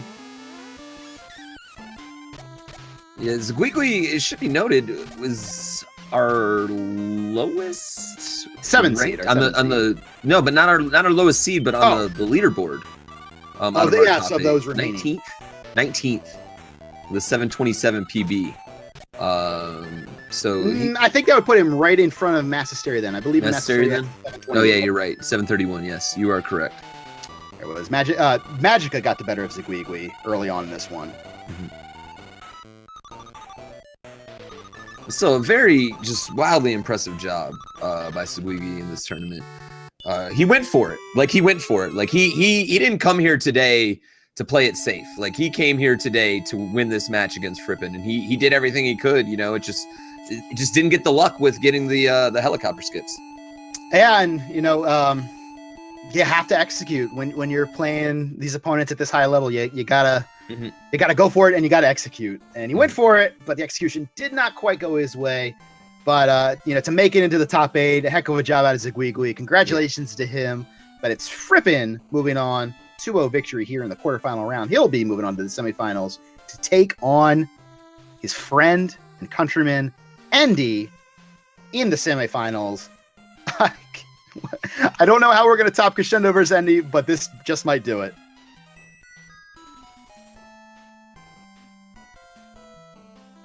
And of course, there you see our updated brackets on the Speed Gaming channel. Garrett is taking on Nudua in the first bracket of the semifinals, and Frippin, as we mentioned, taking on Andy.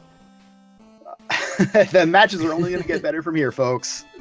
This is going to be a heck of a Final Four right here. A heck of a Final Four.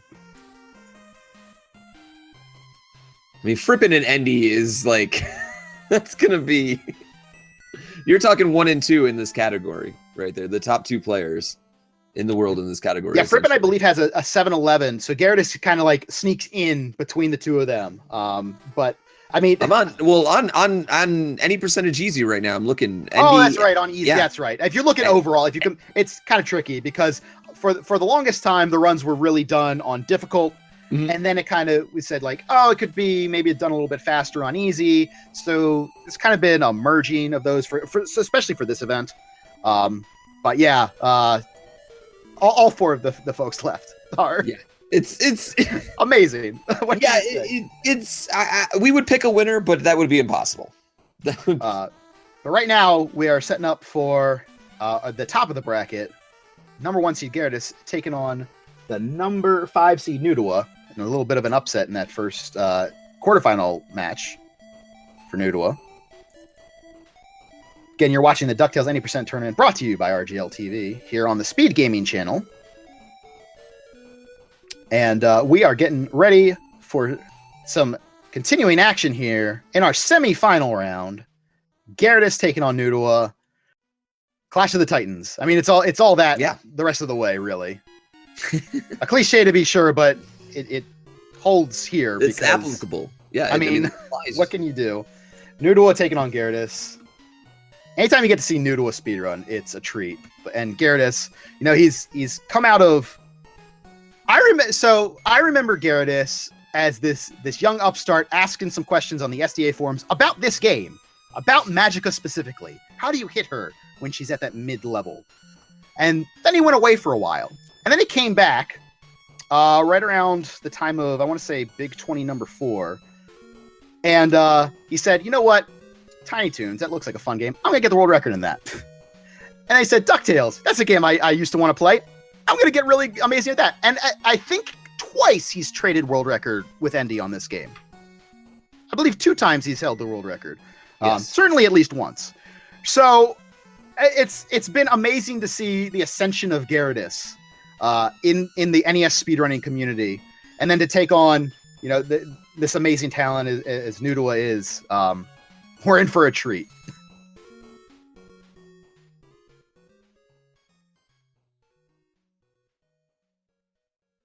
Yeah, this is just going to be... I mean, I'd imagine that the rest of the races we're going to see very close coming down to the wire. Like, the minor movements are going to be what's important for these final 4 races. Should be noted, we're also going to best 3 out of 5, I believe, for this round. We're still best of 3. No, we're still best of 3. Sorry, finals for the semis, and then the finals will be going to best of 5. Sorry, I apologize. That's all right. It's early here on the West Coast. So. it is that. So yeah, we'll be best of 3 in the quarters, best of 3 in the semis, and best of 5 in the final round. So you want to stay tuned for that.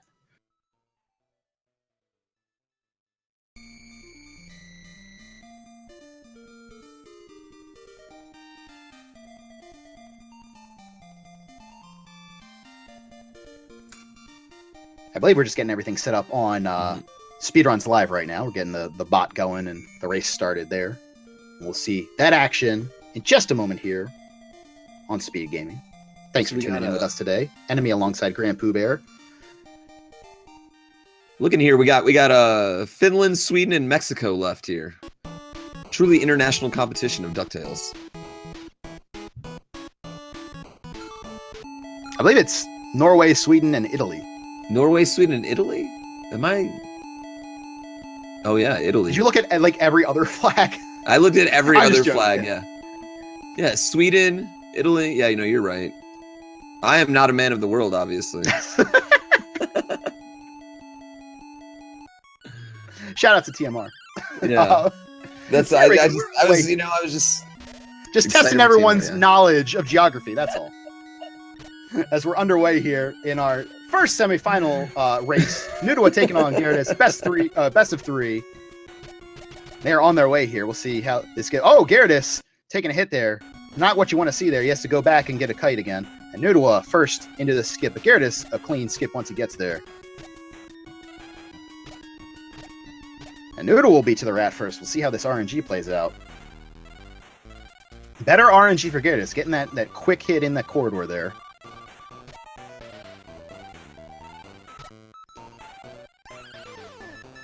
And yeah, Gyarados getting a little bit back into that one. Noodle just slightly edging him out on this first stage, but no surprise here. It's close after one stage. Yes.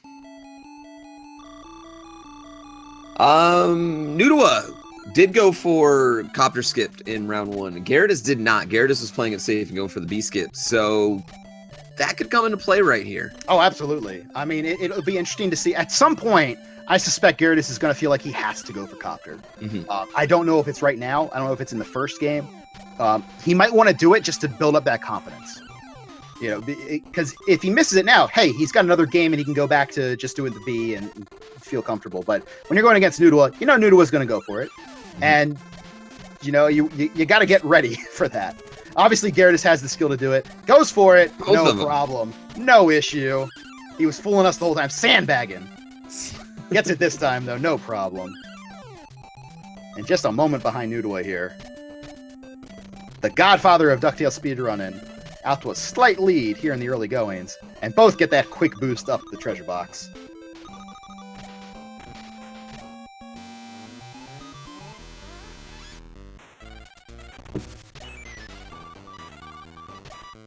Little unoptimized movement drop when Gyarados dropped down the pit. But we're virtually tied right now. We are virtually tied. Yeah, I mean that looks. We're about as in sync as we can get.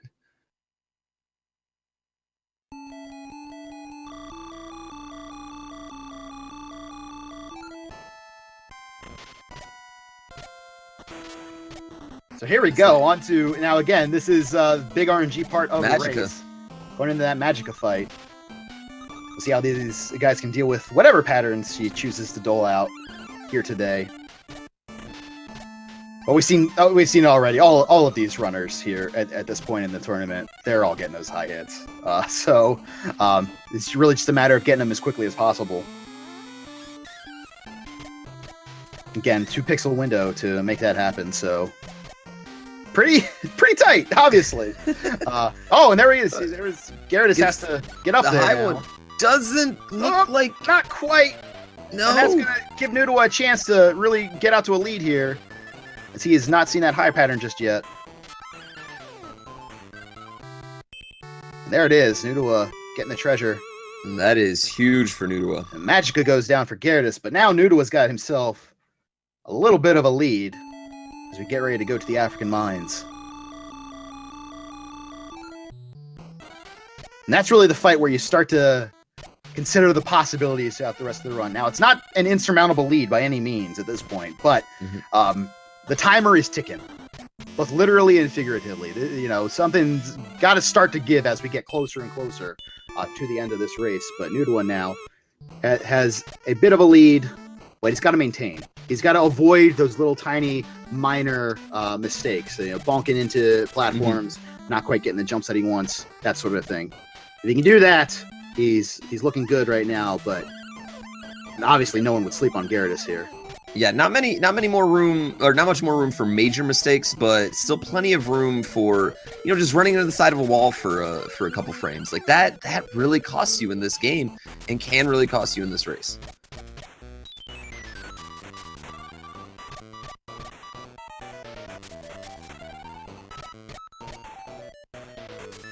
We see them taking on Terra Firmi King.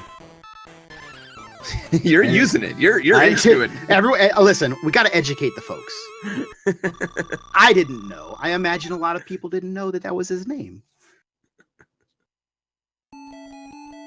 Gyarados about a hit and a half behind right now on that fight, so looking to do all that he can to maintain right here. But it's getting to that point where Noodwa's got to make a mistake or two.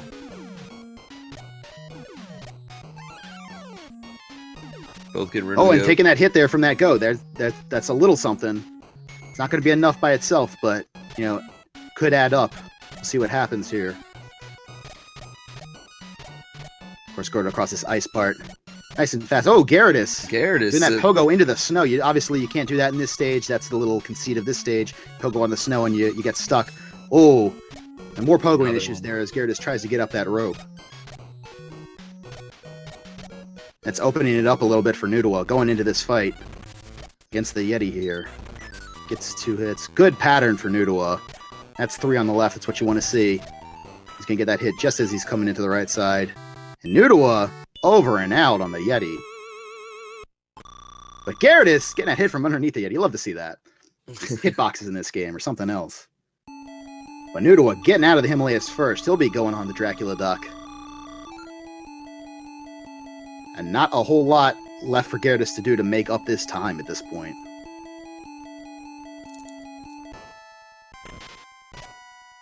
Yeah, that's. I mean, once you get into this final Transylvania stage, it's there's not much else to do. I mean, there's no pits. You know, the final boss is relatively easy compared to some of the other bosses, especially compared to like Magica. And it's you just kind of gotta hope for something random to happen. Something we may have never seen before. If you want to make a comeback here in Transylvania. Nudo now making his way into the boss room. As Gyarados is just spawning in from that mirror. It's not going to quite be enough for Gyarados, it's looking like here. Nudo gets his first 2 hits. And that might be the difference here. About 2 hits separating them. But I mean, we're coming in on a real hot time here for both of these runners. Yeah, I don't think either one of these runners is going to be too disappointed. We're going to get that bat. Oh, it didn't quite happen. So certainly a sub 730 here for Noodle. It might be close for Gyarados. But excellent race out of both these. 723 for Noodle, it looks like. Gyarados with the 727. 4 seconds separating them. Whoa! And that is the start of our semifinals, folks. Noodle taking the first game against Gyarados in our opening semifinals match here in the DuckTales Any Percent Tournament. A little bit of an upset there, the 5 seed getting the better of the 1 seed. But, at this level, we said it earlier, but it becomes increasingly true as we go on. Calling it an upset is a little bit of a misnomer, really. Mm-hmm. By the numbers, yes. By the talent, not as much. Yeah, I think we're. I mean, even on the leaderboard, we're looking at like a 3-second difference between PBs for the rest of our racers. So it's not a. There are no upsets left.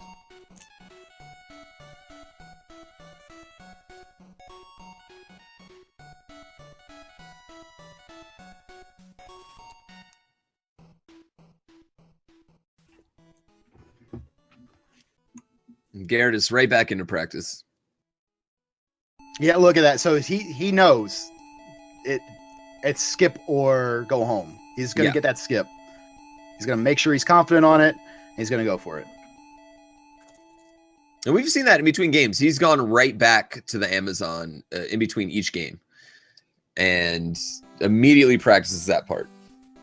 Updating our brackets here, you see those on your screen. Gyarados falling to Noodle in that first game of their semifinals match. Noodle out to the lead here in the DuckTales Any Percent Tournament, sponsored by RGL TV. We're going to stick with this action here. It'll be Gyarados and Noodle getting their second game going here in the semifinals match in just a moment. Gyarados has to have this one. Must win for Gyarados. Win or go home. Again, there's prize money on the line. Nobody wants to lose. They want to get as much cash as they can for playing video games on a Saturday afternoon. It's good work if you can get it.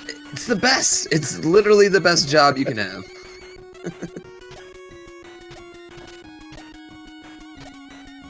Oh, Noodle saves it, but it's going to be a little slow to get that enemy over to where he wants it to be. But he takes the hit, both goes players. through, does what he can, but Gyarados is going to get out to a little bit of a lead here in the opening.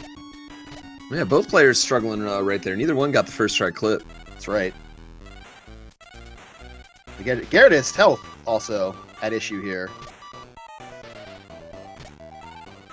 But it looks like he's going to get that 5th hit. Oh, no. Oh, he is down to his last hit here. Oh, and he gets the hit.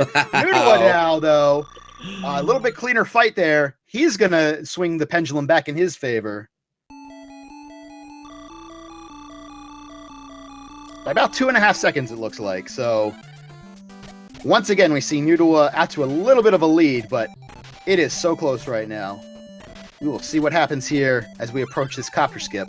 Gyarados going the lower route, a little bit faster if done cleanly. Oh, but there he takes a hit into that flower there. So we'll see what happens. Another hit in the B. See if Gyarados gets his B skip coming up here. So Noodle going for it. Noodle goes for it, does not quite get it. Gyarados has a shot here.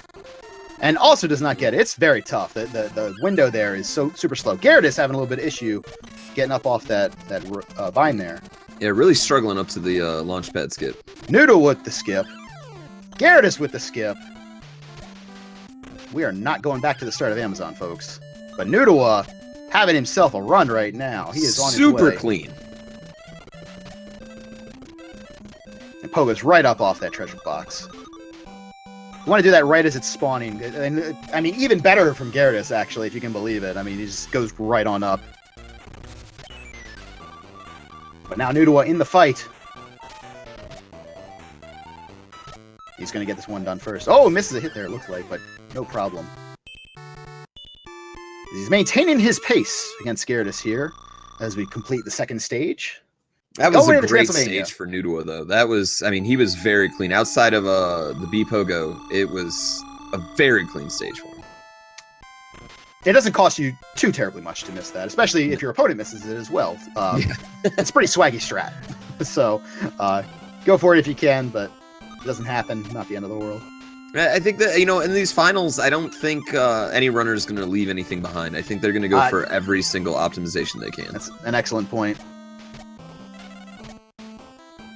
And we talked about it. This isn't a GDQ run. This isn't an exhibition. This is money is on the line. The winner's taking something home. So you got to think they're going to go for it. They're going to leave it all out there. Oh, and a favorable pattern there for Noodle. Takes a hit early, but he's going to get a couple in on magic. Oh, I say that, but the high one for Gyarados. Well, he gets his hit. Yeah, both races, Noodle got a low Magica and Gyarados got a high Magica. Noodle getting the job done. Had a little bit of a moment on top of that treasure box, but he's over and out first. Gyarados joining him shortly thereafter, but the lead for Noodle grows just a bit. Mm-hmm. So we're going into the African mines. We'll be back in Transylvania in just a moment. Got to pick up that key to get through this part. A little minor optimization here where you land on the platform that this mirrors on. Jump, as you see Noodle do there, and then you can go right into a pogo motion, go right up onto the treasure box, and save yourself some frames there. Back into the mines he goes. Gyarados as well getting that pogo. Excellent job out of both of these runners. But Noodle now back into the mines and making his way on through the stage, trying to get to the boss first. Looks like we had a little timer issue for Gyarados, but no big deal there.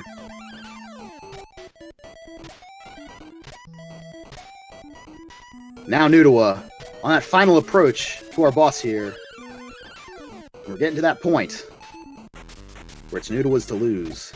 Yeah, he's just having a super clean run right now.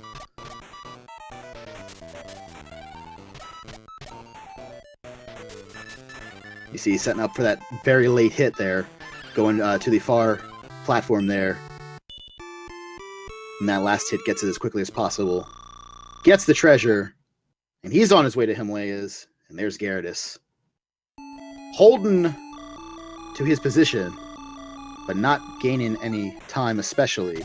That's going to be tricky at this point. But here we go into the Himalayas.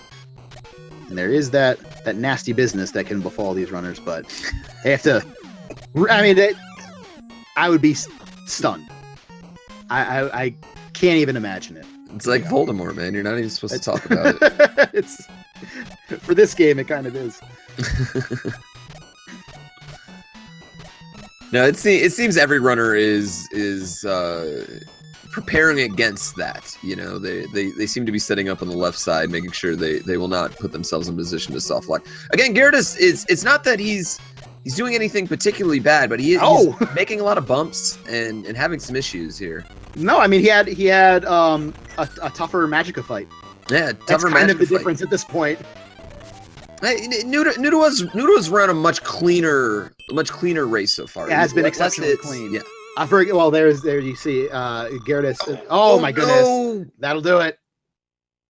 Oh no. That'll do it. Gyarados taking he was pressing as hard as he could, and unfortunately, and he knows he's gonna do a little dance in the snow here for the folks, but that is gonna do it for our top seed, unfortunately. As Noodle has to close this one out still, but taking that death there is the dagger for Gyarados.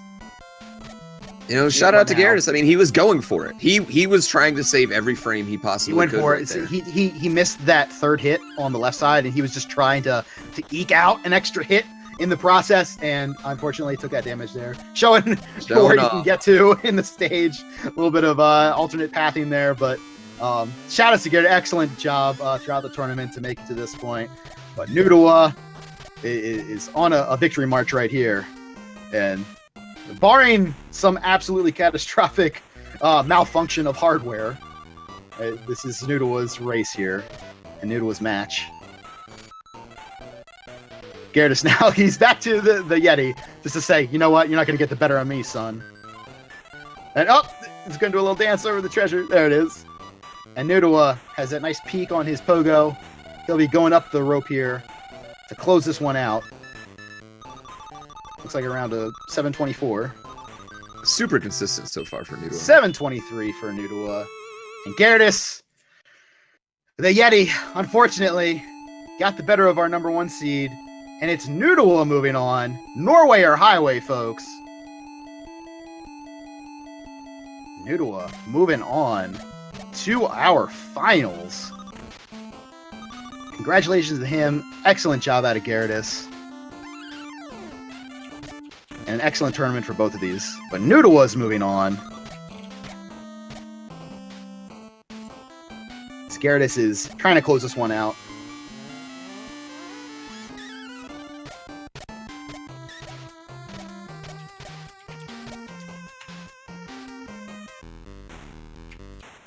And there he is in the fight. So we'll see him dispatch of Dracula Duck here very shortly.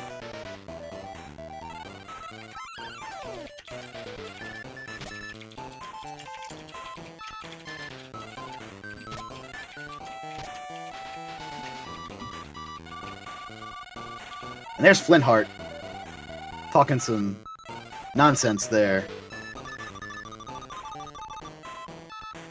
But it's not enough. And Gyarados closes this one out at a time of around 8:40 if Noodle's timer is to be believed. But you hate to see the top seed and an amazing runner like Gyarados have that fate befall him. But it was not his day as Nudawa, the godfather of DuckTales speedruns, takes the match and will move on in the tournament to the finals. We'll find out here very shortly who will face him. Whether it is the current champ of DuckTales, Endy, or the amazing runner in his own right, Frippin. You see the brackets coming up just there. Nudawa taking it 2-0. And coming up here in just a moment, our 2 seed, Frippin, taking on our 3 seed, Endy, in what is sure to be a hot match here on the DuckTales Any Percent Tournament on Speed Gaming. Sponsored by RGL TV. Check us out at twitch.tv/retrogaming live. And that bit animation is amazing. You guys should donate more bits. That's really cool. I'm proud of that one. I made really that good one for this week. Yeah. It should have the DuckTales font, though. I failed on that one.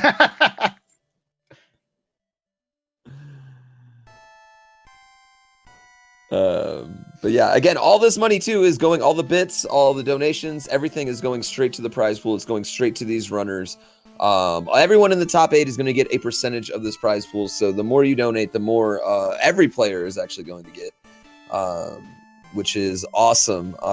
Not the first speed run, not the first speed gaming tournament for cash, but certainly one of the bigger ones we've had so far. And I've been super excited to be a part of this, and I hope to see more of these go on because this is fun.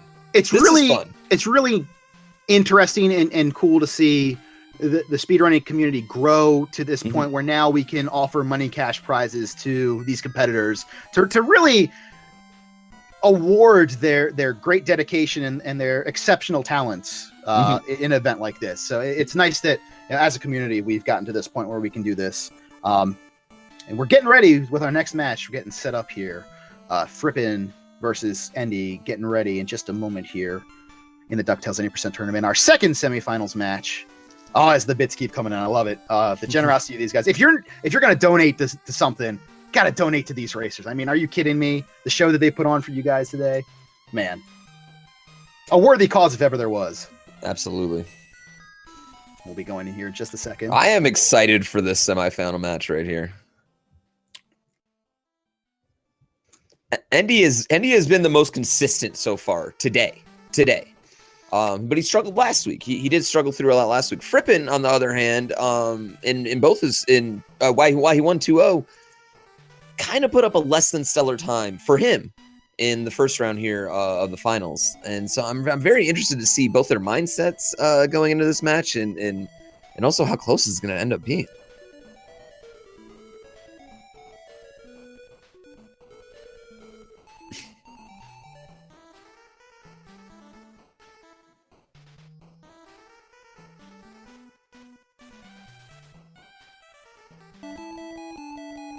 We'll be bringing that action to you in just a moment here. As the semifinals continue. Looks like they're just about ready to get underway.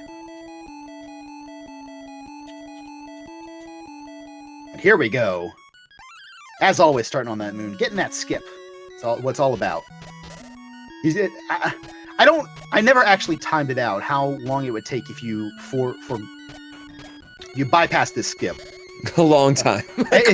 Several minutes probably. And instead we finished the stage in under 50 seconds.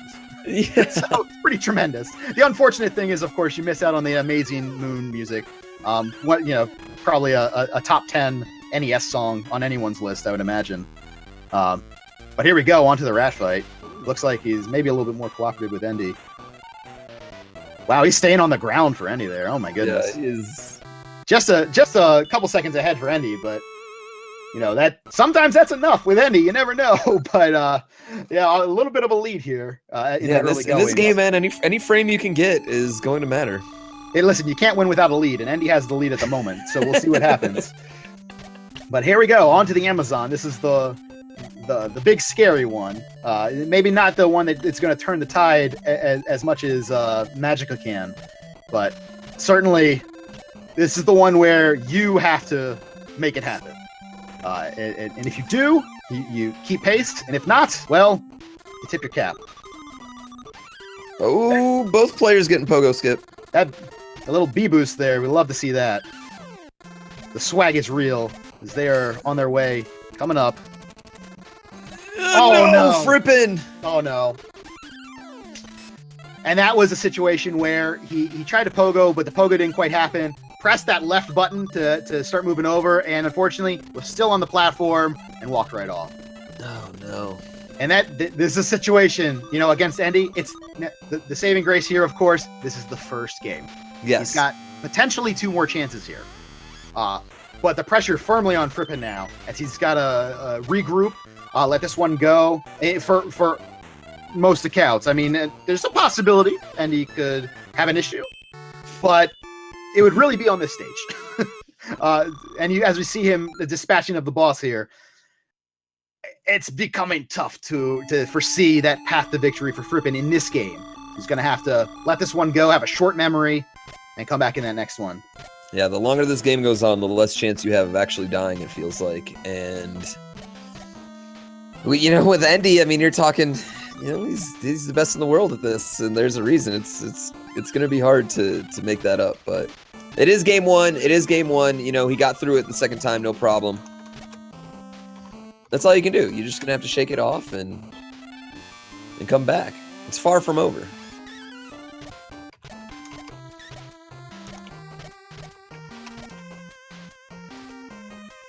Let's see what kind of pattern Endy gets here. Nice medium pattern.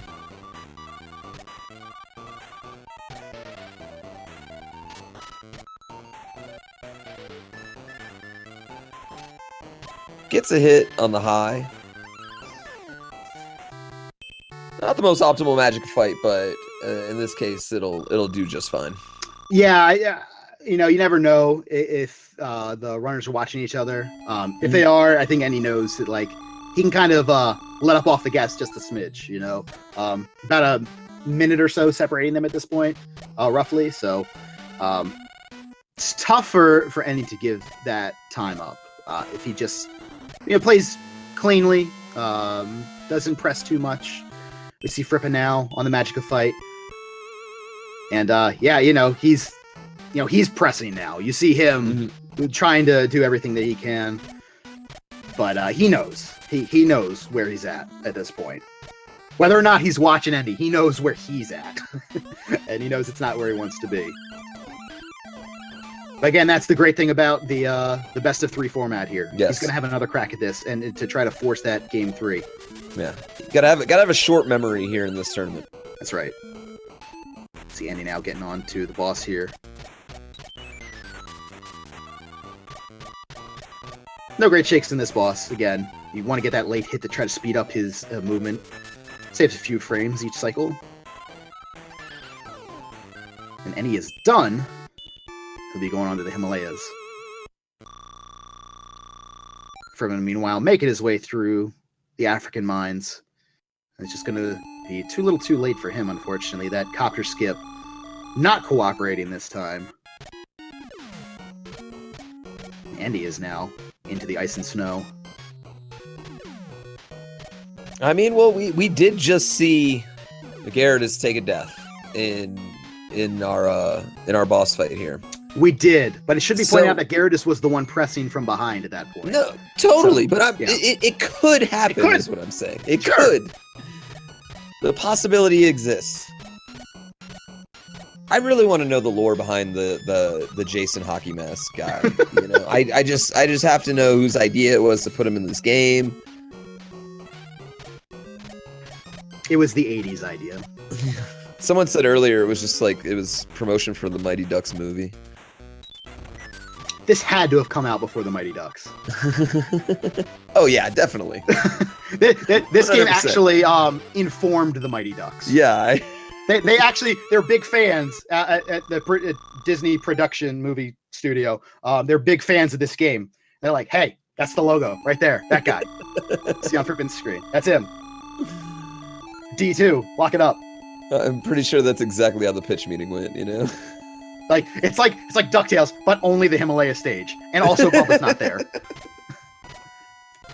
It's just that one. We're making a movie about that one character. Andy now on his victory march here, making his way through Transylvania 3, looking to close this one out. Had himself a heck of a run here. Oh yeah. So let us not discount that. Despite the troubles that Frippin has seen in this race, Andy is doing a great job himself. He's on one right now. So far, I think he's been 7-17, 7-13, and now... Yeah, it's like he's good at this game. Yeah, it seems... Like he's, the world record holder at this game is pretty good at it.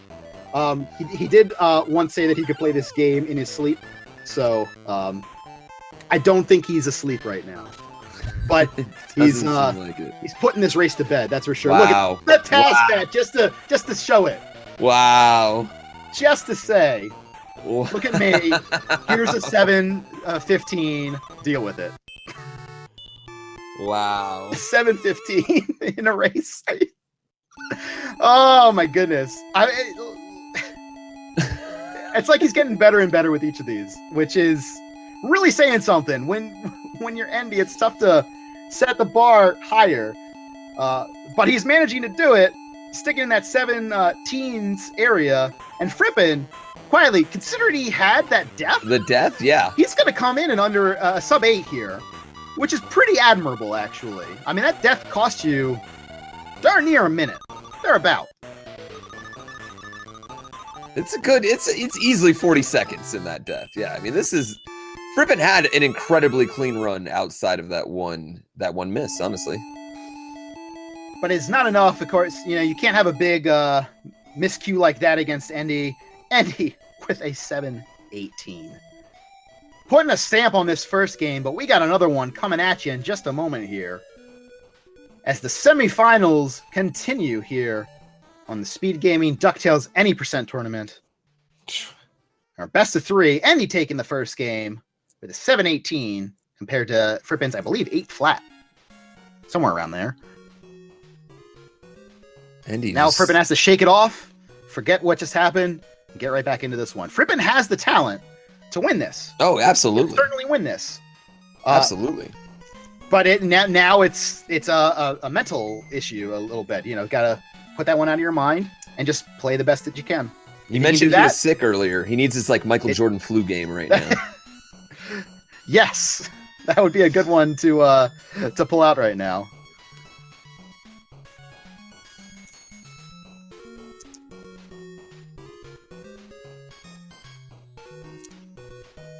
There we see the setup here. We'll be going in just a moment.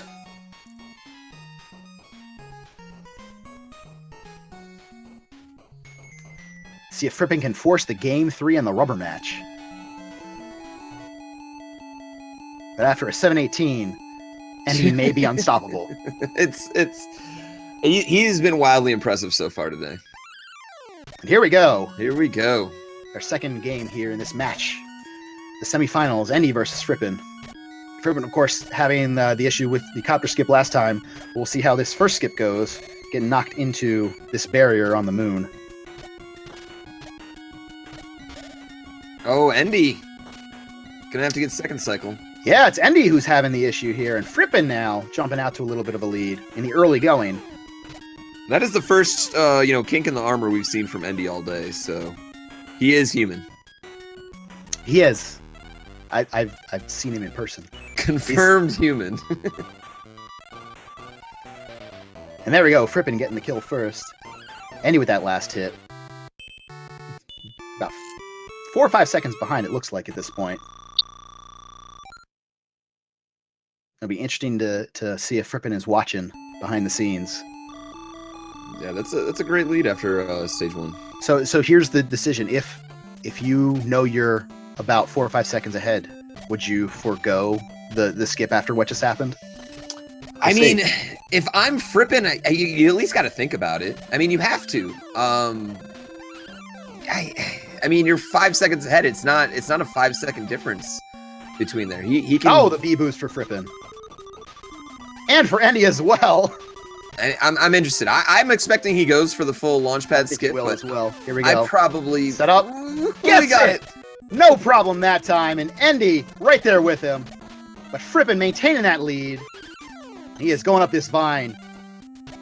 He says, "You know what? Let's get that game 3 going." Yeah, he will be rewarded for that too, because Endy looks like he's gaining a little bit of time.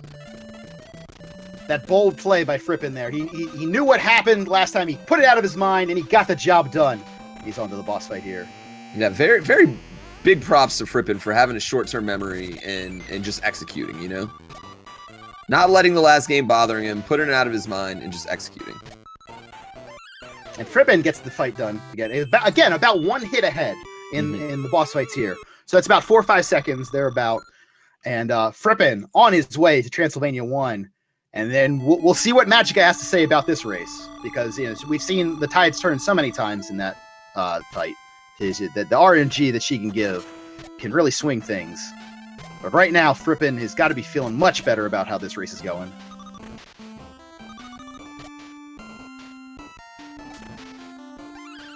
Making his way up here. No missteps so far. And there he goes into the mirror. Making his way into the fight. Endy close behind. And it's Frippen into the Magica's fight first.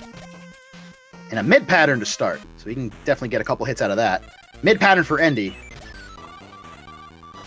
Endy's on that third hit. Or excuse me, Frippen's on the third hit. Endy gets his third.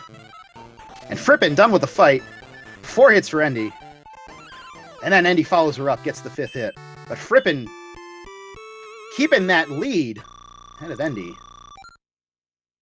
And we're getting into that point where there's not as many mistake opportunities for these runners. A little bit of a nip off the platform there for Frippen, but very minor time loss there. See how he does. Gets the jump into the mirror, so he's going to get that nice clean pogo up onto the box. Oh, he kind of overshoots the key there. That's you wouldn't think that little minor stuff like that would factor in, but it does at this point. Definitely That's how does. close we are. And we're looking at about a half screen difference. Oh, and Frippen overshoots the pit there with the chain. So we're seeing a couple little minor things, little minor things that are going to add up against Frippen and get Endy back into this one. But right now, Frippen, a couple seconds ahead, a couple seconds out in front of Endy right now. So he can probably suffer those minor little miscues, a little bit of slop, but... Oh, no! Oh, my goodness. Oh! He misses that first hit. That'll do it. That'll get Endy right back into this one. That's about a 4-second time loss to miss a cycle here. And that will get Endy right back into this one. We are... It's going to be pretty close after this fight. Can you say sync? Oh, my goodness. And sync? Endy, in fact, takes the minor lead going into Himalayas. Oh, man. Can you believe it? That's all it takes. That one little minor miscue to put Endy back in front. But that is hardly a clear lead at this point. Yeah, I mean, it felt like for a minute, that lead felt insurmountable. That 4 seconds felt insurmountable. Just like that, it happens. And we've got a in-sync race as Endy takes a little hit from the GOAT. and gives the lead back up. I mean, we're talking frames right here. And it looks like, actually, Frippen might have just eked back in. He gained the lead back. Endy took a goat hit, and Frippen has gained the lead back, but it looks like Endy just got a big pogo bounce on that rope. This could not be closer right now. The pattern here is going to make a big difference. Absolutely. Yeah. There's 2 hits. Frippen getting both of them getting the good pattern. Both good pattern. And Frippen getting that hit just slightly ahead, and he'll be getting crack at spawning in to the Dracula Duck stage. Not know that he'll get to Dracula Duck first. There are a couple opportunities for minor miscues, and a minor miscue at this point is going to swing this one back into Endy's favor. Wow. But there again, a minor miscue for Endy could put the stamp on it for Frippen. So anything could happen still. The bat is in play, folks. The bat, I was about to say, not even just the bat, but how far you are up on that rope is going to make a difference. Your iron grip at the end of it is going to make a difference. This is going to come down to it. Both competitors overshoot the rope so far in the tournament. Certainly Endy did. Yeah. So, I mean, it could be that. Man, the possibilities here. The sink. Oh, the sink. Wow. Yeah, you can't get any closer than they are right now. This is...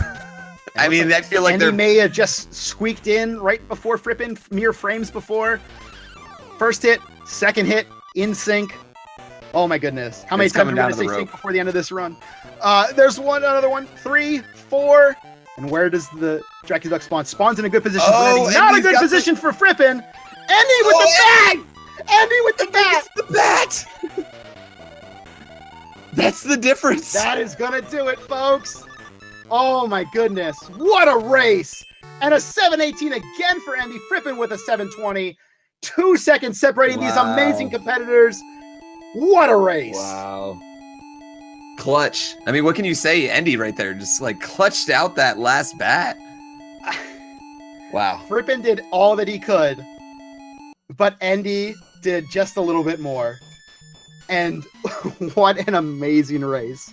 Hats off to Frippen right there. Like that, hats off. Like I can't even, there's nothing else I can say. He didn't lose that race. It's just Endy won it. You know, that's like, it. Yeah. Again, when you post a 7:21, you didn't. You expect to win. You did an excellent job. Yeah. But Endy matching that AGDQ time with 7:19. Amazing job out of Endy. It pains me to say goodbye to Frippen. What an amazing comeback after that tough defeat he suffered, missing that copter skip in the first match between them. But oh man, strong comeback out of Frippen. Brought it down to the wire, but Endy taking that one and taking the match 2-0 there. We see now our final set here in the DuckTales Any Percent Tournament, sponsored by RGL TV. Nudua, the number 5 seed, taking on the number 3 seed, Endy. I'm out of superlatives. Yeah, there's I don't know what else to say about this match or these two. The godfather of the game versus the reigning, defending, and so far undefeated champion of the game. Yeah, I mean it's Nudua had one bad mishap in round 1 so far. Since then though, he has been utterly clean. Envy has not even had that. He is just, I mean, I think the only thing he's missed all day is that skip, the initial clip right in the last race. I just don't even know what to say. I'm hyped. I feel the hype.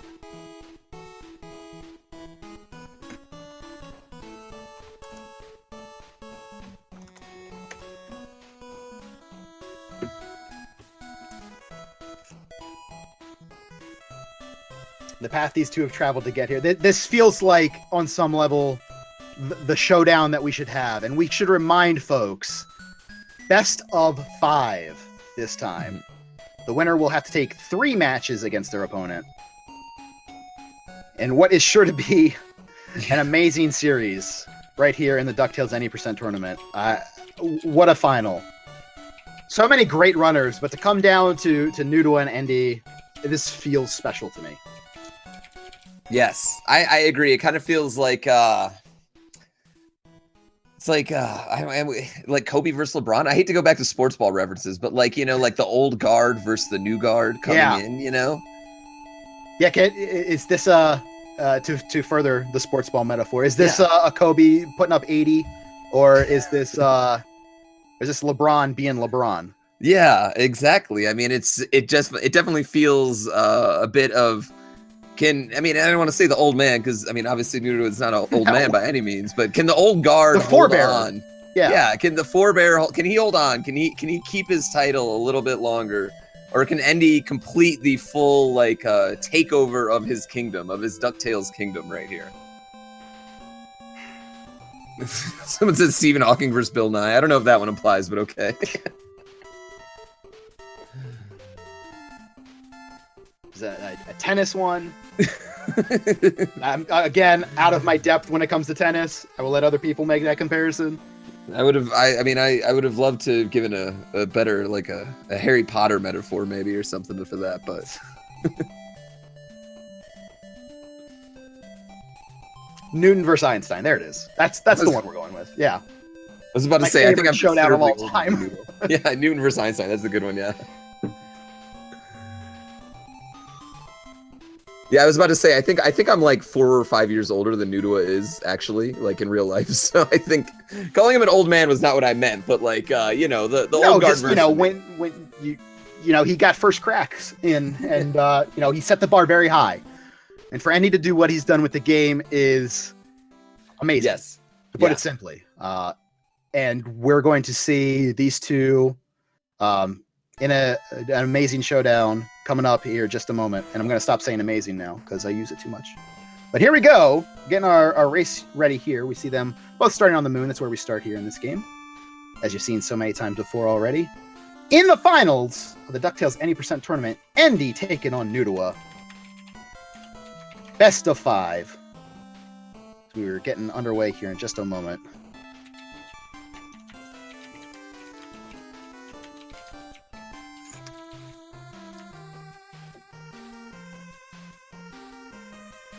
We thank you all for your generosity as well. Those bits and the donations that you delivered during this are going to go directly to the prize pool. And if there are 2 more worthy competitors than these two to get your generosity, to get the prize, I can't think of them. Because these two have put on an amazing performance today. But it all comes down to this best of 5 match between Andy and Nudua to see who takes the grand prize and who is the DuckTales Any Percent Tournament champion. This is a pretty fitting end here to this tournament. It should be noted the DuckTales weekly races are still going to be going on, though, on Sunday. So if you're interested in learning this game, definitely check out the DuckTales weekly races. They do happen every Sunday. And it's a great game. It's a pretty quick, easy game to learn, honestly. Although, as you can see, it's not an easy game to master. No, I mean, at this point, it's so highly optimized that, you have to be nigh on perfect. Especially in a setting like this, as we are underway in the first game of this finals matchup between Andy and Nudua. And this is best of 5 now, so we will, first of 3 is going to be the winner. That's right. We set up for our skip. Oh, and both of them miss it first, but get the back up. Andy with a slight lead now. Could it's okay if be you miss it going into this rat. Yeah, it's okay to miss it if your opponent does too. That's right. Oh, Andy getting the luck there. Rat being a little more cooperative, running right towards Andy to start the fight. He's going to get out slightly ahead of Nudua, a couple second lead. Going into the famous copter skip on the Amazon.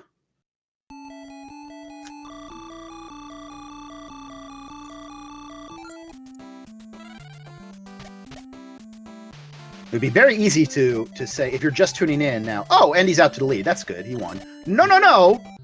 Not so fast, my friend. Because Nudua has been perhaps the most consistent throughout this tournament so far, throughout today. He is putting up these very low 720s, in the 17s, not 17, but, in that teen range in the 7 minutes. And I mean, both of these two competitors are as evenly matched today as we've seen. And Andy getting that copter skip a little bit ahead of Nudua and holding on to his lead. But both of them getting the skip. And they are up this vine and making their way to the boss.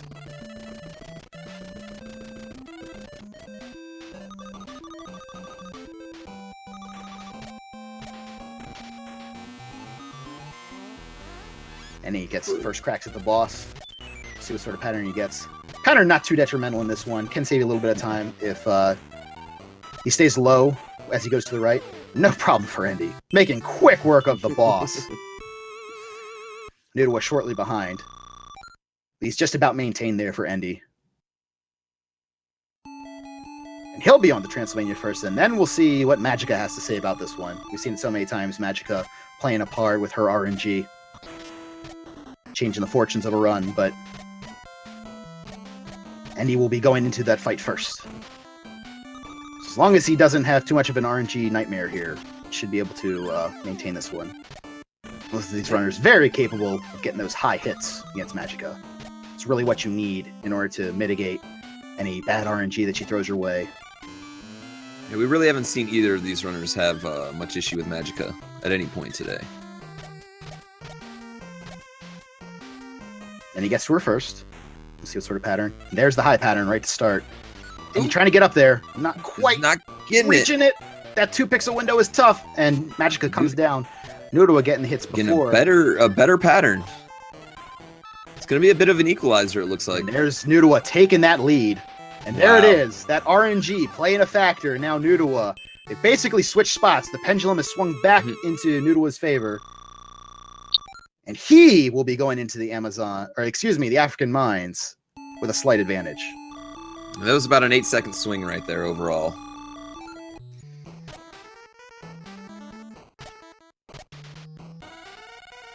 And that's DuckTales. That's the difference. Yeah, that's DuckTales. In so many things in this game. That RNG on the Wrath, the RNG on Magica fight.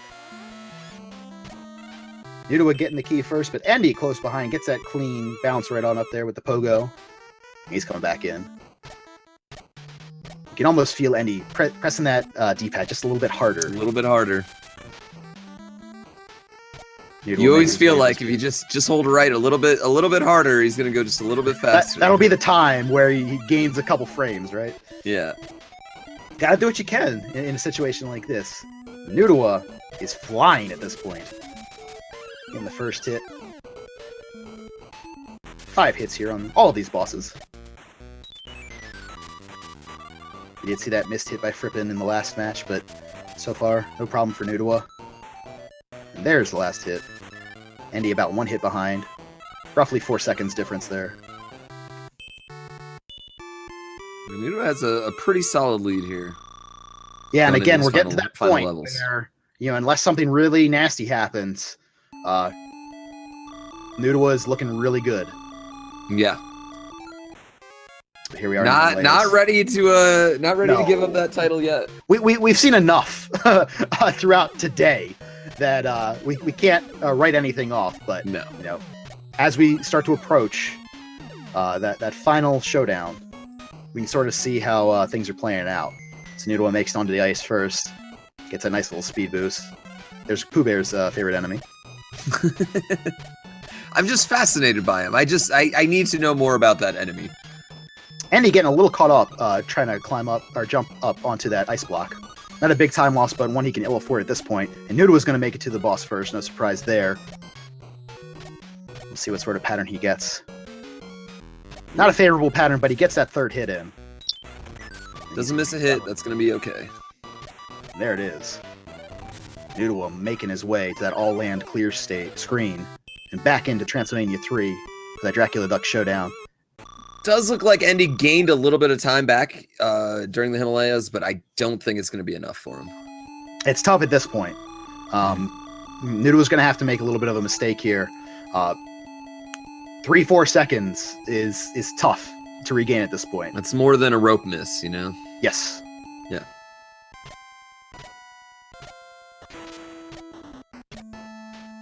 But here we go. Andy getting pretty close to Webby there. That would have been a disaster for Andy to talk to Webby by mistake, but he jumps over nonetheless. This Noodle is making his way into this mirror room here. He's going to be getting first cracks at Dracula Duck.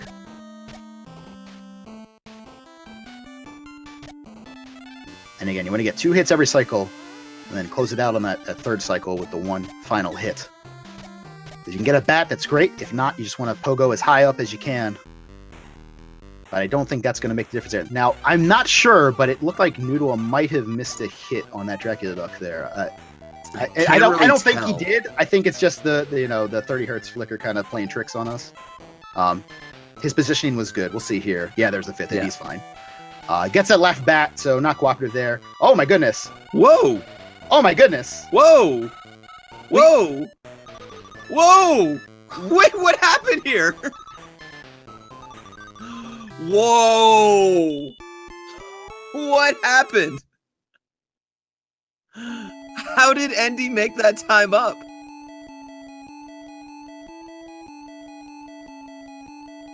So indeed, did miss one of those hits. Yeah. He did miss one of those hits. So we were not having tricks played on us. That let Indy get back into it. And narrowly, by the narrowest of margins, eke out a victory. Wow. And we'll see what Race Spot has to say. It came down to the rope right there, too. I mean, that was... Remember when we said, the rope's not going to make the difference? Well, technically it didn't, but it looked like it did. Yeah. And he just got a smidge higher on that rope. And wow. Wow.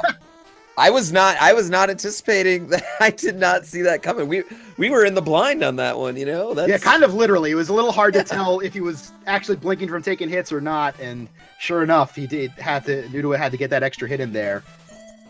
And that was the difference. And even in a run that I know Andy is probably not super thrilled about, he gets the victory. We believe. I want to say that's unofficial. Yeah, we're verifying right now with Race Spot and see what everyone said. It looked like, to our eyes, it looked like Andy just eked that one out by mere frames, but you never can tell just by watching the restream. So we have to confirm with our judges, so to speak.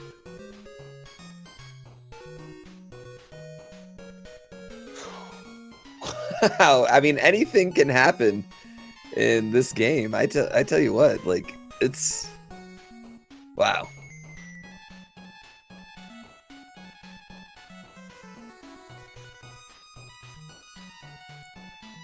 We're getting the information to you as we discover it.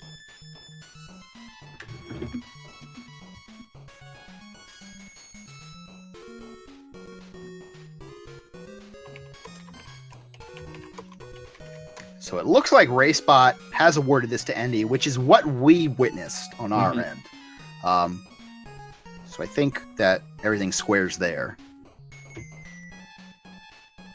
Every once in a while, you know, when we have a series of checks and balances here with us watching and all of you watching at home on the Speed Gaming channel, and as well as RaySpot. But every once in a while, it can be real close like that, and you start to question whether or not you actually saw what you actually saw. Yeah, that was, I mean, because, I mean, this might sound bad, but I was just watching Nudua, and I assumed he got every cycle, but he obviously missed one. Yeah, unfortunately, that 30 hertz flicker can play tricks on your eyes a little bit. So we apologize if we were not right on that call there. It was tough for us to tell. We didn't want to mislead you one way or the other, but what a race. I mean, to come down to a mere frames difference between them. Amazing job by both Noodle and Andy. And now, I mean, I don't even know what you do. Where do we go from there? There's not much better you can do. I mean, you can not miss that hit, really, and that's what Noodle has got to be thinking about. I am pretty confident in saying Noodle is not going to miss a hit on Dracula Duck going forward. Yeah. Because that was the only thing. Everything else was super clean from Noodle.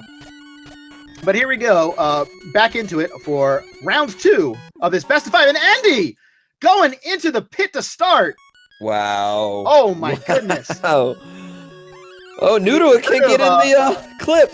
We heard of this happening earlier. That's bad for Noodle, but when your opponent takes a death, now Noodle, it should be pointed out, low on health here. I believe he has one hit he can take from the rat, but What a start to this race.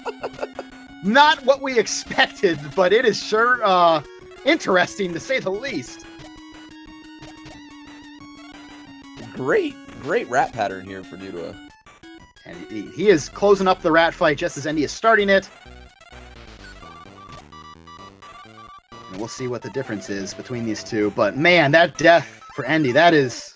Who knows what that's going to do to his psyche going forward? Like, hey, how quickly can he recover from that? Because if you're going to fall in that pit, you got to be thinking, there's a pretty gnarly pit coming up here in just a minute.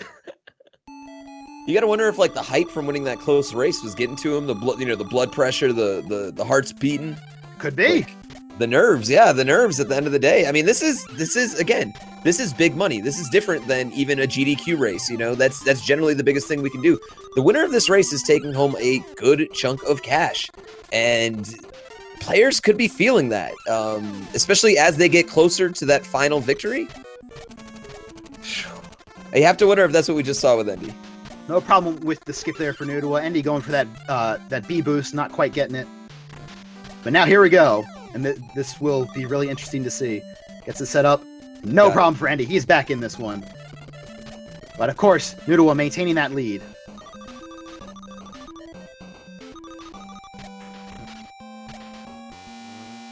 And he is on to the boss fight first. And we will see how this one plays out. But a shocking turn of events as Endy goes into a pit on the moon stage. Almost an unfathomable death there for Endy. But Nudua looking to take advantage of this here and take the victory. In the second match between Endy and Nudua in the finals of the DuckTales 90% tournament. Nudua closing it out. Endy as well. What a start to this race. We're on to Transylvania. Now, we talk about the magical RNG. I don't think it's going to be quite enough. And we did see Nudua miss a couple hits on Dracula Duck, so maybe if he were to miss one or two here, that would factor in, excuse me. But wait. But if there's one thing I learned from last race, it's that we should not count anything out. That's true. Like, that's true. A little bit wider a gap. A little bit wider, but also more time. Just to get back into this one. We've seen people miss, boss hits. We've seen it's. I want to say anything could still happen. I feel like we're gonna get tied up 1-1, but I want to say anything could still happen. I mean, given all that we've seen today throughout our slate of races, anything can happen for sure. We see middle patterns to start for both of our racers. Nudua, no surprise, getting the kill there first, having gotten to the boss fight first. But it looks like Endy had a little bit better of a fight. Yeah, Endy did gain some time there.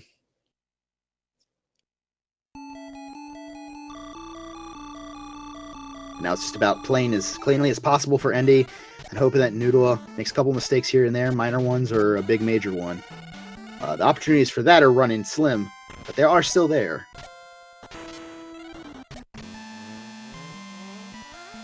A mere missed hit at this point is not going to completely turn the tide.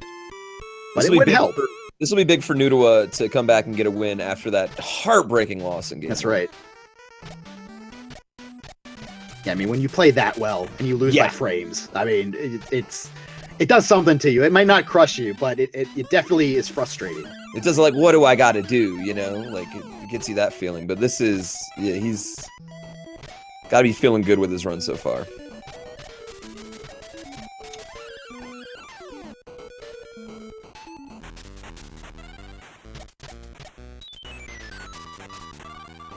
Both of them in this boss fight here, getting 5 hits. Looks like Nuda was going to hold on to this one. No problems there. He's out first. One more hit for Endy. It looked like Endy gained back another second. I mean, Endy's doing everything he can at this point. He is holding up to his end of the bargain. It looks like a full second he gained back on that run. So I mean, we're looking at about 5, which is, I mean, last race it was 4. Right. So we could see this one swing again. It's we're getting down to the point where it's becoming tougher and tougher, but we've seen it at the last possible moment. Really. Noodle takes a hit to the goat. Oh, and Endy as well. Yeah, Endy as well. So it looks like Endy actually took 2 hits, given his life situation right now. I believe you're right. Actually, Endy hits a block right there. That's going to cost him just a fraction of time. But again, this is... Yeah, when you're behind, you can ill afford those minor frame losses there. Noodle into the boss room first. See what sort of pattern he gets. Talk about every time we get to this fight. Gets an unfavorable pattern, but gets the third hit in under the wire. And down goes the Yeti. A crown is collected. And Noodle will be seeing that all land clear first, making his way to Dracula Duck. And of course, as we saw in the last race between these two just a few minutes ago, Noodle missing that one hit, swung it back towards Endy, was able to eke it out by mere frames. We'll see what happens this time. Looks to be about a 4.5 second lead for Noodle going into Transylvania. So apparently we have a rematch. A rematch. Yes. Are we sure we're not just playing that recorded VOD? Is that...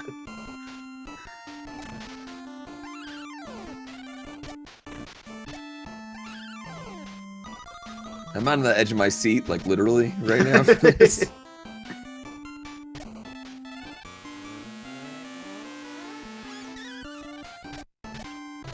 Noodle now making his way into the boss room. It's Dracula Duck. You want to get 2 hits every cycle and then 1 hit for the last cycle. We'll see how Noodle handles it this time. Andy in the fight. Noodle has his 4, and he hits the select button to regain his health at the cost of $3 million. So he's going to get up the rope first. But Andy's higher. Now, I don't think that's going to be enough to get Andy back into this because of the cutscene. No. But he did all he could. He pulled out all the stops. He did what he could. But Noodle at a 733, it looked like, compared to Andy's 735. Andy, with that big death on the first screen of the first stage on the moon, looked like he was going to be out of it. Scraped and clawed his way back into it, but it was not enough. Noodle had taken this one by about 2 seconds. Congratulations to him. And it's 1-1. 1-1. Tie.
Yeah, there's not really enough minor to set Andy back.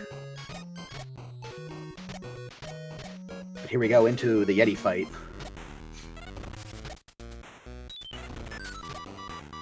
Not a favorable pattern, but it looks like he got that third hit nonetheless. He was very low on that hit, but it looked like he got it, and indeed he did. Getting the crown just as Noodle was starting the fight. So Andy's going to enjoy a pretty sizable lead going into the final stage. Transylvania 3 and Dracula Duck. Noodle with an excellent fight of his own. He finds himself in a tight spot here against Andy as we approach the end of this game. Round 3 of the finals. This match between Andy and Noodle here in the DuckTales Any Percent Tournament. Andy looking to take a 2-1 lead here. He still has to close it out. We haven't seen Andy have any problems throughout the entire tournament here in Transylvania. So. Not at all. He's been ice cold throughout this final Transylvania appearance. Yeah.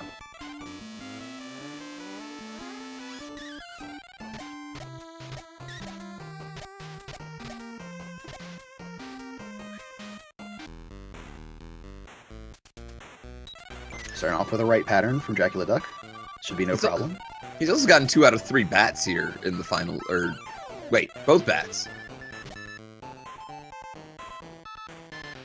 Did he get a bat on the first one? I think. I know he ended up a little higher. Well, he got a bat there. Yeah, he got the bat. With certainty. Well, let's say 2 out of 3 then. Just to be That's safe. right. Oh, Noodle tries to get that bat, but it's going from left to right, so not as helpful anyway. He starts low on the rope, but it doesn't matter. A 7-18 again for Andy. Wow. Lock it up. If you're betting the over-under, set it at 7-18, guys. My goodness. An excellent job. Again, Noodle, he having that little bit of a rough go entering that skip on the moon stage. But the rest of the way, I mean, it's all it is. That one mistake. We saw it for Andy on the moon in the second match. We saw it for Noodle on the moon in the third match. That's the difference. One missed hit here, one missed trick there. That's it. That's all that's separating these two absolute studs of DuckTales. As we go into the fourth match with Andy enjoying a 2-1 lead. He could close it out here, folks. This could be the final race between these two, as you see. Andy with that 2-1 lead in our best of 5 finale here in the DuckTales Any Percent Tournament, sponsored by RGL TV. Check us out at twitch.tv/Retro Gaming Live TV. Enemy alongside Grand Pooh Bear, bringing you all the action throughout however many races we still have left to go. Could be Andy closing this one out, but with as close as this has been and as back and forth as it has been, would not be at all surprising to see Noodle push a game 5 here. Yeah, I think everyone in the chat here is secretly rooting for a game 5. Absolutely. This tournament deserves a game 5. It certainly does. Yes. And we're getting ready to go with that action here. And we are off. The moon has been a little bit of a trick so far in the finale. We'll see what happens this time. And make their way over these first easy pits. Seen Andy have a little bit of a spill in this pit right here, but no problem this time. I was about to say easy pit, sir. Well, no one's died in the first 2. Yeah. Oh, and Noodle Andy having to go to backups for that hit there. Noodle getting in the first try, so he's going to have a little bit of a lead right now, but it is just barely a lead. Neither one of them getting a favorable pattern to start. Both of their rats jumping right out of the gate. Noodle getting the hit first, so he is going to be out of this fight first. And onto the Amazon here in short order. Pretty even pattern right there for both players. So again, we see that little minor miscue for Andy on the moon, telling the tale right now. We'll see how that shakes out over the course of the race, but it could very well come down to that backup hit into the moon skip. That is the level on which these two operate. A second and a half here could tell the difference, but we've seen Andy swing this thing back into his favor so many times. Of course, we saw that cobbler skip. Now, these two have been absolute money on this skip as we see the B boost from both of them. Both of them. pulling out all the stops here. No problem. So there you go. Copper skip number 1 on your right side. Nudua, no problem. Andy, no problem. You see Andy kind of scraping his way back into this one. These players are making that skip look so simple, and it is an extremely hard, very technical move. The technique, once you get it down, it's manageable. It's completely manageable. The problem is knowing, especially in a situation like this, that if I were to screw this up, that's the race. That's where you have to be perfect on that skip. There's no margin for error. You mess up, you're dead. And you gotta think right now, Nudua is feeling the pressure. Like, this is win or go home for him right now. Yeah, and Andy understands that the pressure's on him as well to close this one out, not let Nudua start to build that confidence. Yeah. And we see Andy gain a little bit of time back in this stage. He is scraping and clawing right at Nudua's heels right now. We're getting close to that sync status. We've seen it so many times today throughout the entire tournament, but man, in the finals to be this close, you couldn't ask for anything more. Just a moment separates these two as Nudua has the slight advantage going into Magica, but of course, it's Magica, so anything can happen. These racers know that. They have to get the hits where they can and try to manufacture hits where they shouldn't be. We'll see what pattern. Oh, a mid pattern for Nudua. That's going to be to his advantage there. Gets 2 hits right out of the gate, and he just settling for 1 on that high pattern. Nudua at 3. 4-5, there it is. Great fight for Nudua. And yeah, there it is. That's going to put Andy into more of a hole right there. It was a great fight. My goodness. Yeah, Nudua got the better pattern, but he also got all the hits that he could. Magica wants a game 5. Thanks, Magica. We appreciate it. Not so much for Andy, but for our purposes, watching, amazing. There we see Nudua getting to the key first. He's going to get that bounce right on up to it. Nice and clean. Andy as well. Get that nice pogo right up there. No problem for these two.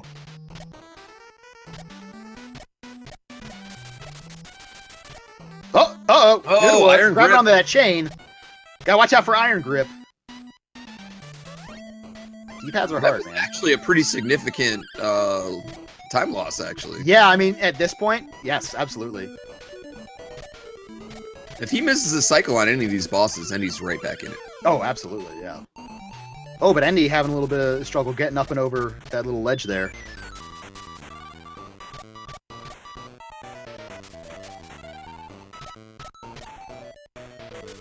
But here we are in the boss fight. Nudua getting it done first. And Andy getting his final hit. Very close going into Himalayas. It's like they're really good at this game or something.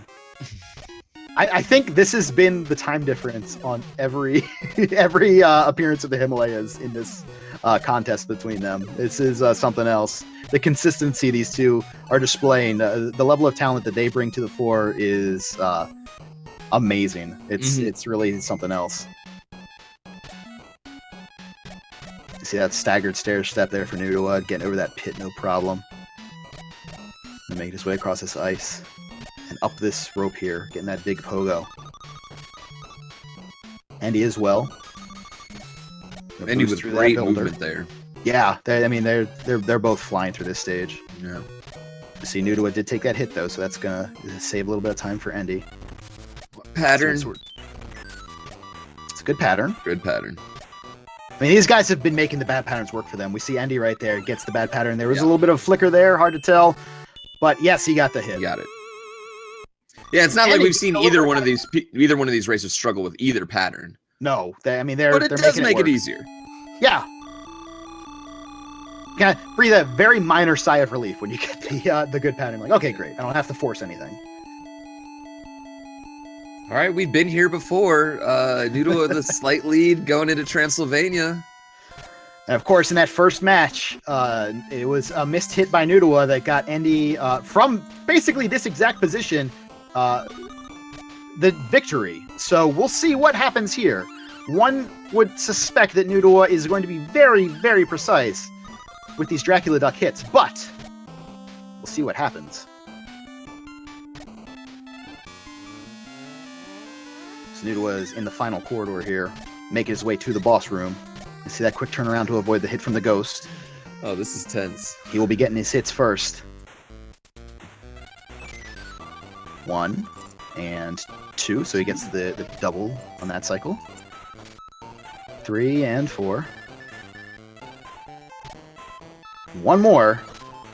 I don't think there it is. That is going to help Endy here. Oh, he gets it. Oh, he did get it though. He gets it, but I think the text is a little bit in Noodle's favor there. Oh wow, this is coming right down to it again. A 7, maybe 16 for Noodle, maybe 17, and 7, 18, or 19 for Endy. These matches could not be any closer. I tell you what, Endy is doing his best. Like when he's making it tight right there at the end. Like he is getting every bat. Wow. Oh my goodness. To think that a 7-16 in a race could be so hotly contested is almost unfathomable. But that is the level of quality you are getting out of these runners here today, folks, as we're going to a Game 5. Noodle and Endy going to the final match here, as we should have it in this DuckTales 90% tournament. My goodness, these two have been putting on a show. We are 7.5 minutes away from crowning our DuckTales champion right here. 7.5 minutes away from giving someone a nice big chunk of cash. Not that second place isn't getting money too, but first place is getting the vast majority of it. And I'm excited. I'm just pumped. I can't wait. This is just hype right now. Yeah, just a reminder to anyone, any last minute donations go directly towards the runners. It goes into the pot that they will be splitting. So get that in. Here on the DuckTales 90% tournament, sponsored by RGL TV. Check us out on twitch.tv/retrogaming live TV. Nintendo Race Night tonight. You're going to want to check that out. 10 p.m. Eastern time. But right now, it is the final match getting set up. Endy and Noodle, the showdown for the ages. They have pushed it to this Game 5. Every race has been exceedingly close. I have no idea what's going to happen. I'm pretty confident it will be close. Make a prediction, but it's impossible. Flip a coin, honestly. There's a reason we've gone to Game 5, because these two are so evenly matched that we have to break this tie some way or another. The only thing that would make this perfect is if it actually tied at the end. If it actually tied. Be kind of horrifying in some way, but it would that would be befitting of these two skill levels right now, because Endy and Noodle are at the top of their game today. Posting some 7-18s, some 7-19s. Man, what else can you say? These two are tremendous, and we are off on this final game of the finals of the DuckTales 90% tournament. Chat, who you got? Let's see who you got, chat. I want to see who you guys are picking. It'll be interesting to see if the moon factors in this time. The moon has factored in every time. Every match so far. Yeah. And both of them get a perfect this time. Yes. We're on our way. It's not going to be the moon this time, baby. Well, we still have the rat, but it's not going to be that skip. Oh, man. Seeing a lot of Endy, seeing, of course, some Noodle is in there. Endy with a great rat pattern right here. Oh, Endy just barely out in front. Less than a second. Oh, this is going to be awesome. You couldn't script this any better, folks. This is going to be so great.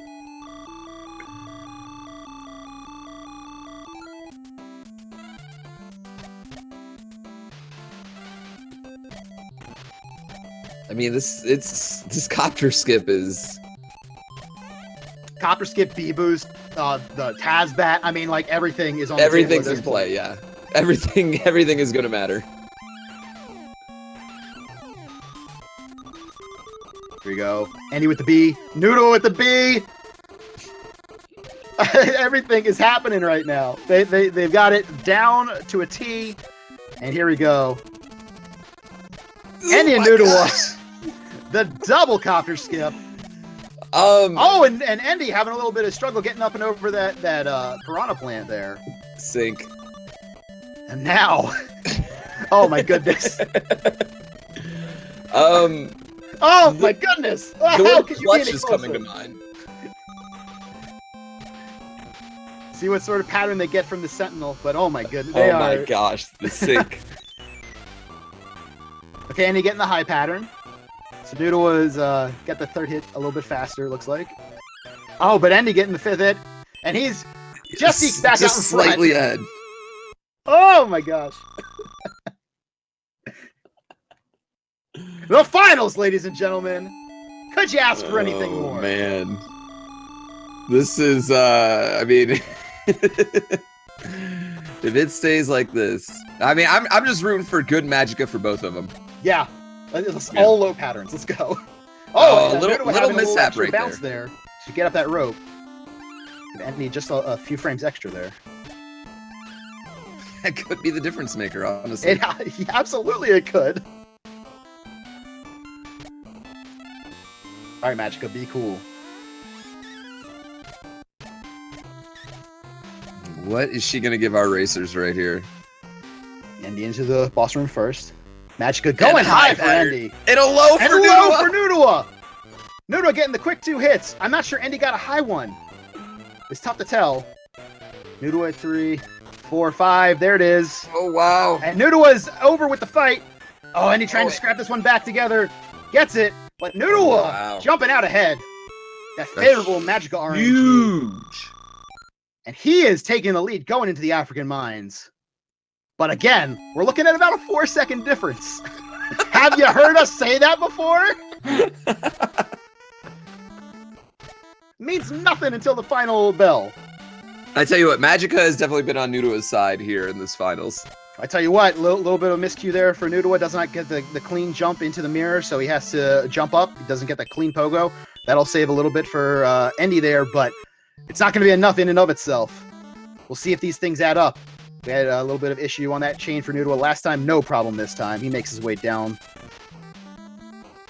No problem for Andy as well. Nudua going up and over these ducks, over this pit. Foregoing the big treasure here. And he'll be into the fight first. Will Nudua. Andy closely behind, taking that hit off the bat. Yeah.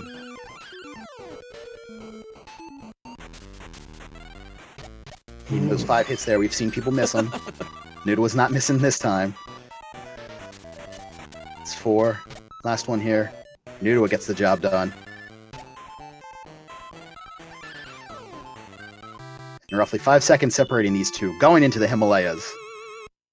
Man, the consistency with which these two are playing right now is all uncanny. If you had any question about whether or not these two deserve to be in the finals, well, it's been answered over the course of these 5 games. Noodle with that quick turnaround to despawn the goat. And he going low instead. Both get the job done.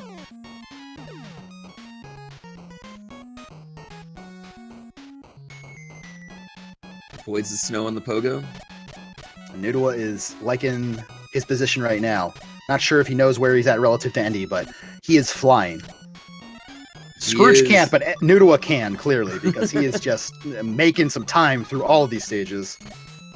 You know, here in the finals, you have to have everything, and he has everything right now. Getting that good pattern again. I feel like Nudua has gotten that good pattern all but maybe one time. Andy not getting the good pattern. I don't think he got that third hit. Yeah, it didn't look like it. He did. Oh, no. He did pull it out. It's sometimes hard to tell with that flicker, but he got it. And there it is. So Andy has kept pace as best he can. But it looks 4 like... seconds. Yep. Again, a 4-second difference going into the final stage. I am not surprised, but I am stunned. I mean, we've seen it already where Andy has come back from 4 seconds in Transylvania. It's hard to do. It's very hard to do. It does require your opponent to mess up, but it can happen. Well, we've seen him gain time every time on this stage, whether or not it's a complete comeback. We've seen him gain much of that 4 seconds back. So we'll see what happens here. Is this going to be a complete comeback, and a shocking victory for Andy, or is Nudawa going to pull this one out? But we are getting into it here. Here he is. Nudawa gets into the boss room first. We've seen him miss a hit on that first contest between these two. Gets 2 in that first cycle. There's Andy getting his 2. Nudawa getting his 4th. There's the last one for Nudawa. Trying to boost off that bat. Not quite. He is up. He's in the cutscene. Oh. Andy is in the cutscene. Gets the Taz bat for good measure. We are coming right down to it again, folks. Oh, no iron grip. The 717 for Nudawa and the 718 for Andy. Oh my goodness. And we have ourselves a champion. Nudawa taking game 5 by a second over Andy. What a match. Wow. That finals was amazing. Chat is going crazy. We're going crazy here in the booth. Oh my goodness. Nudawa. Wow. My goodness. What an amazing job out of both of these racers, out of everyone in the tournament. Andy, an amazing talent at this game, goes without saying. Again, gained time. He took a 4-second lead down to a 1-second lead, but Nudawa held it together, pulled that victory out, and here in game 5, won the match, won the tournament, is the grand champion, and gets the lion's share of the prize purse. Congratulations to Andy, and congratulations to our grand champion, Nudawa. A hell of a job out of both of these racers. Yeah, I mean, what else can you say? I mean, the difference was Magica in that race. The RNG of Magica, it ended it. You know, Andy couldn't get those top hits, and Nudawa got great RNG, and despite, you know, making a valiant effort there at the end to gain 3 seconds, it was just not enough. Man, what a heck of a race right there. I hope we are going to be talking to these guys. I just need to know what was going through their head, how cool under pressure they were, how much they were feeling it. We'll see if we're getting some interviews going here in just a minute. But man, what an excellent job out of both of these guys. Congratulations again to Nudawa, our grand champion of the DuckTales 90% tournament. And we'll see here in just a minute. Wow. I'm kind of speechless in some ways. I mean, props to both racers too for putting in probably their most clutch performance there right at the last race. That was. You wouldn't think that it could be any more clutch, but yeah. All 5 of those races pretty much play out exactly the same way.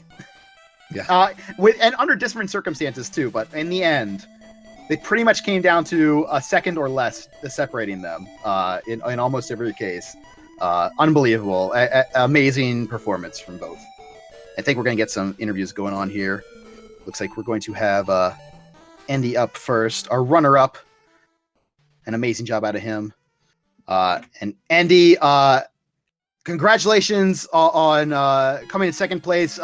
No shame in that against an amazing competitor such as Nudawa. An amazing performance from both of you guys. Take us through what you were thinking through that final match. You're here with us now. I see you in the channel. Yeah, I'm here. You have your headphones on. I'm here. You should hear I me just now, asked that right? question to no one. Hello. Oh no, he heard you. He heard you, enemy. You're good. Yeah, Andy. Yeah. So what was going through your mind? Well, what was going through my mind? The only thing that went through my mind was basically Magica, don't give me high pattern again. We'll get him up here in just a second. We're sorting out his audio right now. Oh no, I hear him. I hear him, enemy. Oh, you hear him. I don't. I can hear him. Yeah, I don't know why you can't hear him. I can hear him. Okay, so I will wait for enemy to sort this go. out before I answer, I guess. Yeah, no, but yeah, you were hoping for not a high pattern. You got a few high patterns. A few high patterns. The final. I think every race in the finals you got a high pattern. Actually, no, 4 out of 5. The full high swoop on the Magic. I mean, it's fine. I mean, it happens. That makes me feel a little more. You know, I mean, that does make the loss feel a little better.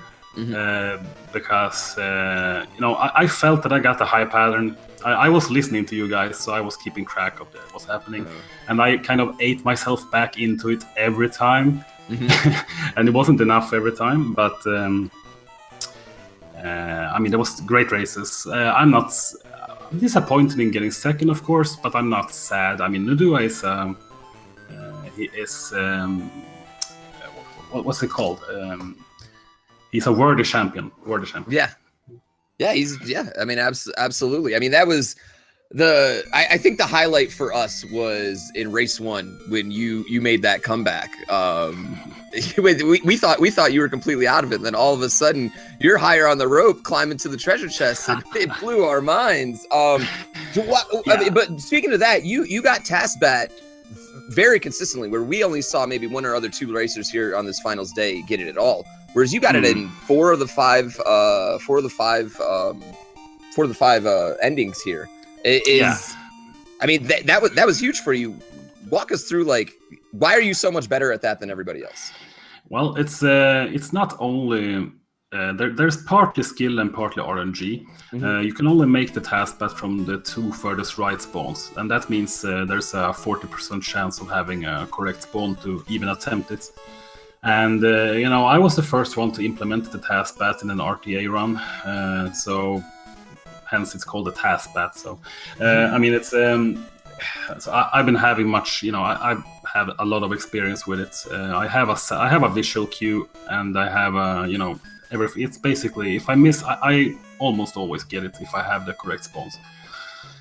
But in the first race where I took that back, I was surprised I was ahead, because I understand he missed a cycle on Dracula, and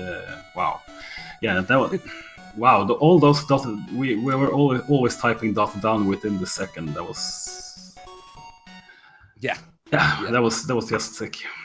Yeah, that was some of the tightest racing I've ever seen in video games. Honestly, that was an incredible 5-game series right there.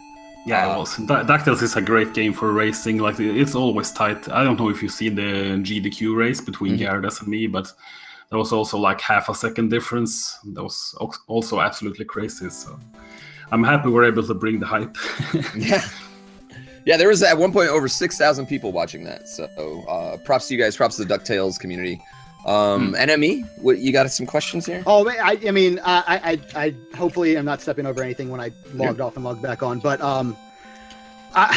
so you've had a race, like you mentioned, AGDQ, like maybe the hypest race ever, and then you followed up with a 5-race match where everything was separated by a second, pretty much. What do you even do from this point in terms of, I imagine DuckTales racing might be put to bed for at least a little while, but like, how do you top something like this? How does the star of Endy ascend even further at this point? Yes. I don't know, guys. I don't know. Big 20? Is that the next move here? We'll see here. Big 20 might be a thing. I joined one Big 20, Big 20 number 4, I think, but I didn't feel, when I go into something, I usually go all in, more or less. I'm very competitive. I can take a loss, no problem, but I'm very competitive, and if I'm going to enter something, I want to feel that I will have at least the ability to have a chance to win. So that's why I skipped the. I wasn't feeling happy about that in the Big 20 I joined, because I didn't have enough practice time, and therefore I skipped the next Big 20. And I know that there were some other runners, Toad and Yogi, for instance, and Jaguar King and some others. They put a lot of effort in, and that makes them, they are worthy winners. But I just don't have that time with the kids and all. This time around, though, Toad and Yogi is not participating, so I might actually, I feel that I can put in the less time and still have a chance. So I think I actually have I might join this Big 20. Depending on the list. The list is announced in roughly 1 hour, I think. A little bit less than an hour now, folks. So that will probably decide if I join or not. So, well, but I might join. I will probably join. And there's more stuff coming up. I have some plans. I haven't given up on the Mega Man 1 record, and that's exciting. And also, I also have some. There's always events in this community coming up. I know you're playing a lot of Contra lately, so yeah, I've been not much. I've only been playing for a few days actually, but it's been going very very well. So I will definitely put more time into Contra as well. So. Well, we look forward to that. We look forward to whatever you end up doing, and the amazing job.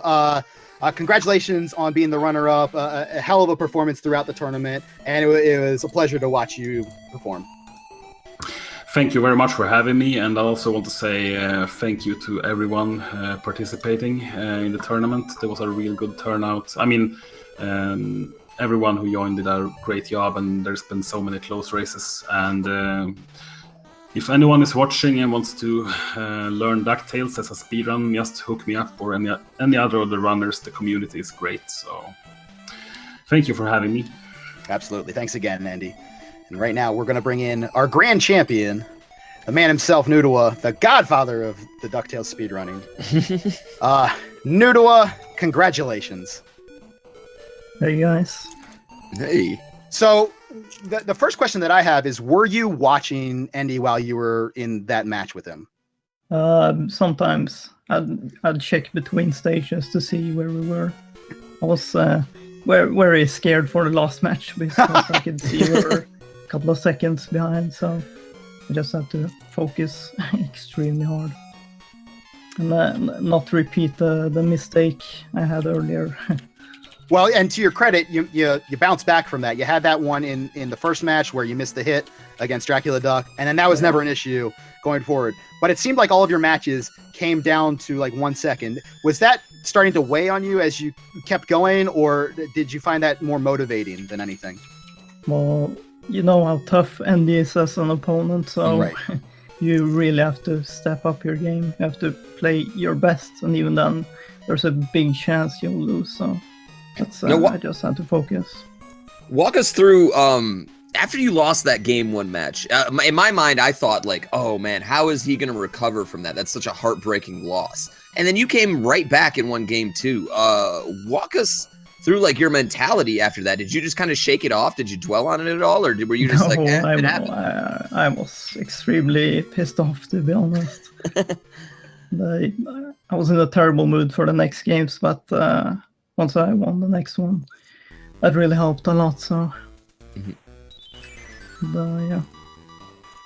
So you come back to DuckTales for this tournament, and you prove yourself the grand champion. Mm-hmm. Yeah, actually, it was pretty fun to de-rust this game. It's been a while, so. Well, I mean, I think I speak for a lot of folks when I say that's really good to hear. So, because everyone's always asking when's more Nudawa speedruns. Now, you've been doing Avenging Spirit lately. Mm-hmm. Do you have other plans? Are you going to grind that one down some more, or what's up next for Nudawa? The people need to know. I think I'll do some more Avenging Spirit. There's still a few seconds left in that game, and I'm having a lot of fun with the game, especially since I haven't really speedrun in a long time. So since Avenging Spirit's not quite DuckTales or Mega Man level, explain to the folks what Avenging Spirit is so they can get into it. Well, it's kind of a weird Kirby-like game where you can grab enemies and route. It's a pretty tight platformer, fun. I found the RNG manipulation, so you can predict the RNG for the entire game. So it's not like DuckTales. Right. Well, it was an amazing performance in the finals, but it was amazing performance throughout the entire tournament, Nudawa. It was a pleasure to watch you perform. Congratulations. You are the grand champion of the DuckTales 90% tournament. Yeah, thank you, guys. It was really fun to play in this tournament, and it was really fun to watch as well. A lot of great runners. And, I got to ask, what are you going to spend the money on, man? Yeah. Maybe I'll do like bad breaks and Buy some hookers and booze. A worthy cause if ever there was. I like your style. All right. Well, congratulations again, Nudua. Take care. And I think we're going to bring in a couple of other folks here to close this out. First up, the number 1 seed going into the final bit of the tournament today, Mr. Gyarados 21. Gyarados, Hey guys. how are you feeling right now? Yeah, I had to unload my rage after the Nudua loss, so I went in the other room and punched both of my cats in the face several times. How much would you say your cats contributed to your loss? 100%. Okay, all right. So they got what was coming to them. I'm not touching that one. They know what they did. So you come in as the number 1 seed, and then you come up against this buzzsaw Nudua.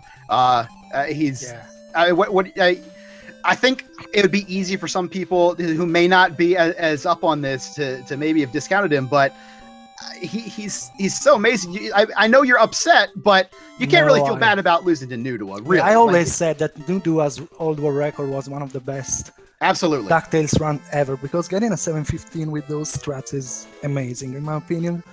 And so I actually predicted him as the winner of this tournament in the prediction. I actually rooted against myself. Because as you do. because I know Nudua is a great racer. So, we raced a couple of times together, and he was always so consistent that I did not race good. I raced better in last week. It wasn't my best evening tonight. This one, I mean. So, yeah, I'm happy he won actually, but because our people still doesn't understand that my competition with Andy is just a joke. I'm not actually rooting against him because I hate him. It's just a joke.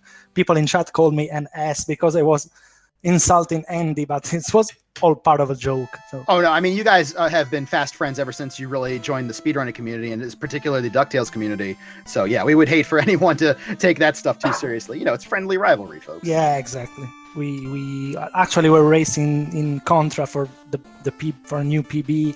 Now he's got a best time, so I'm trying to beat him, to bop him again.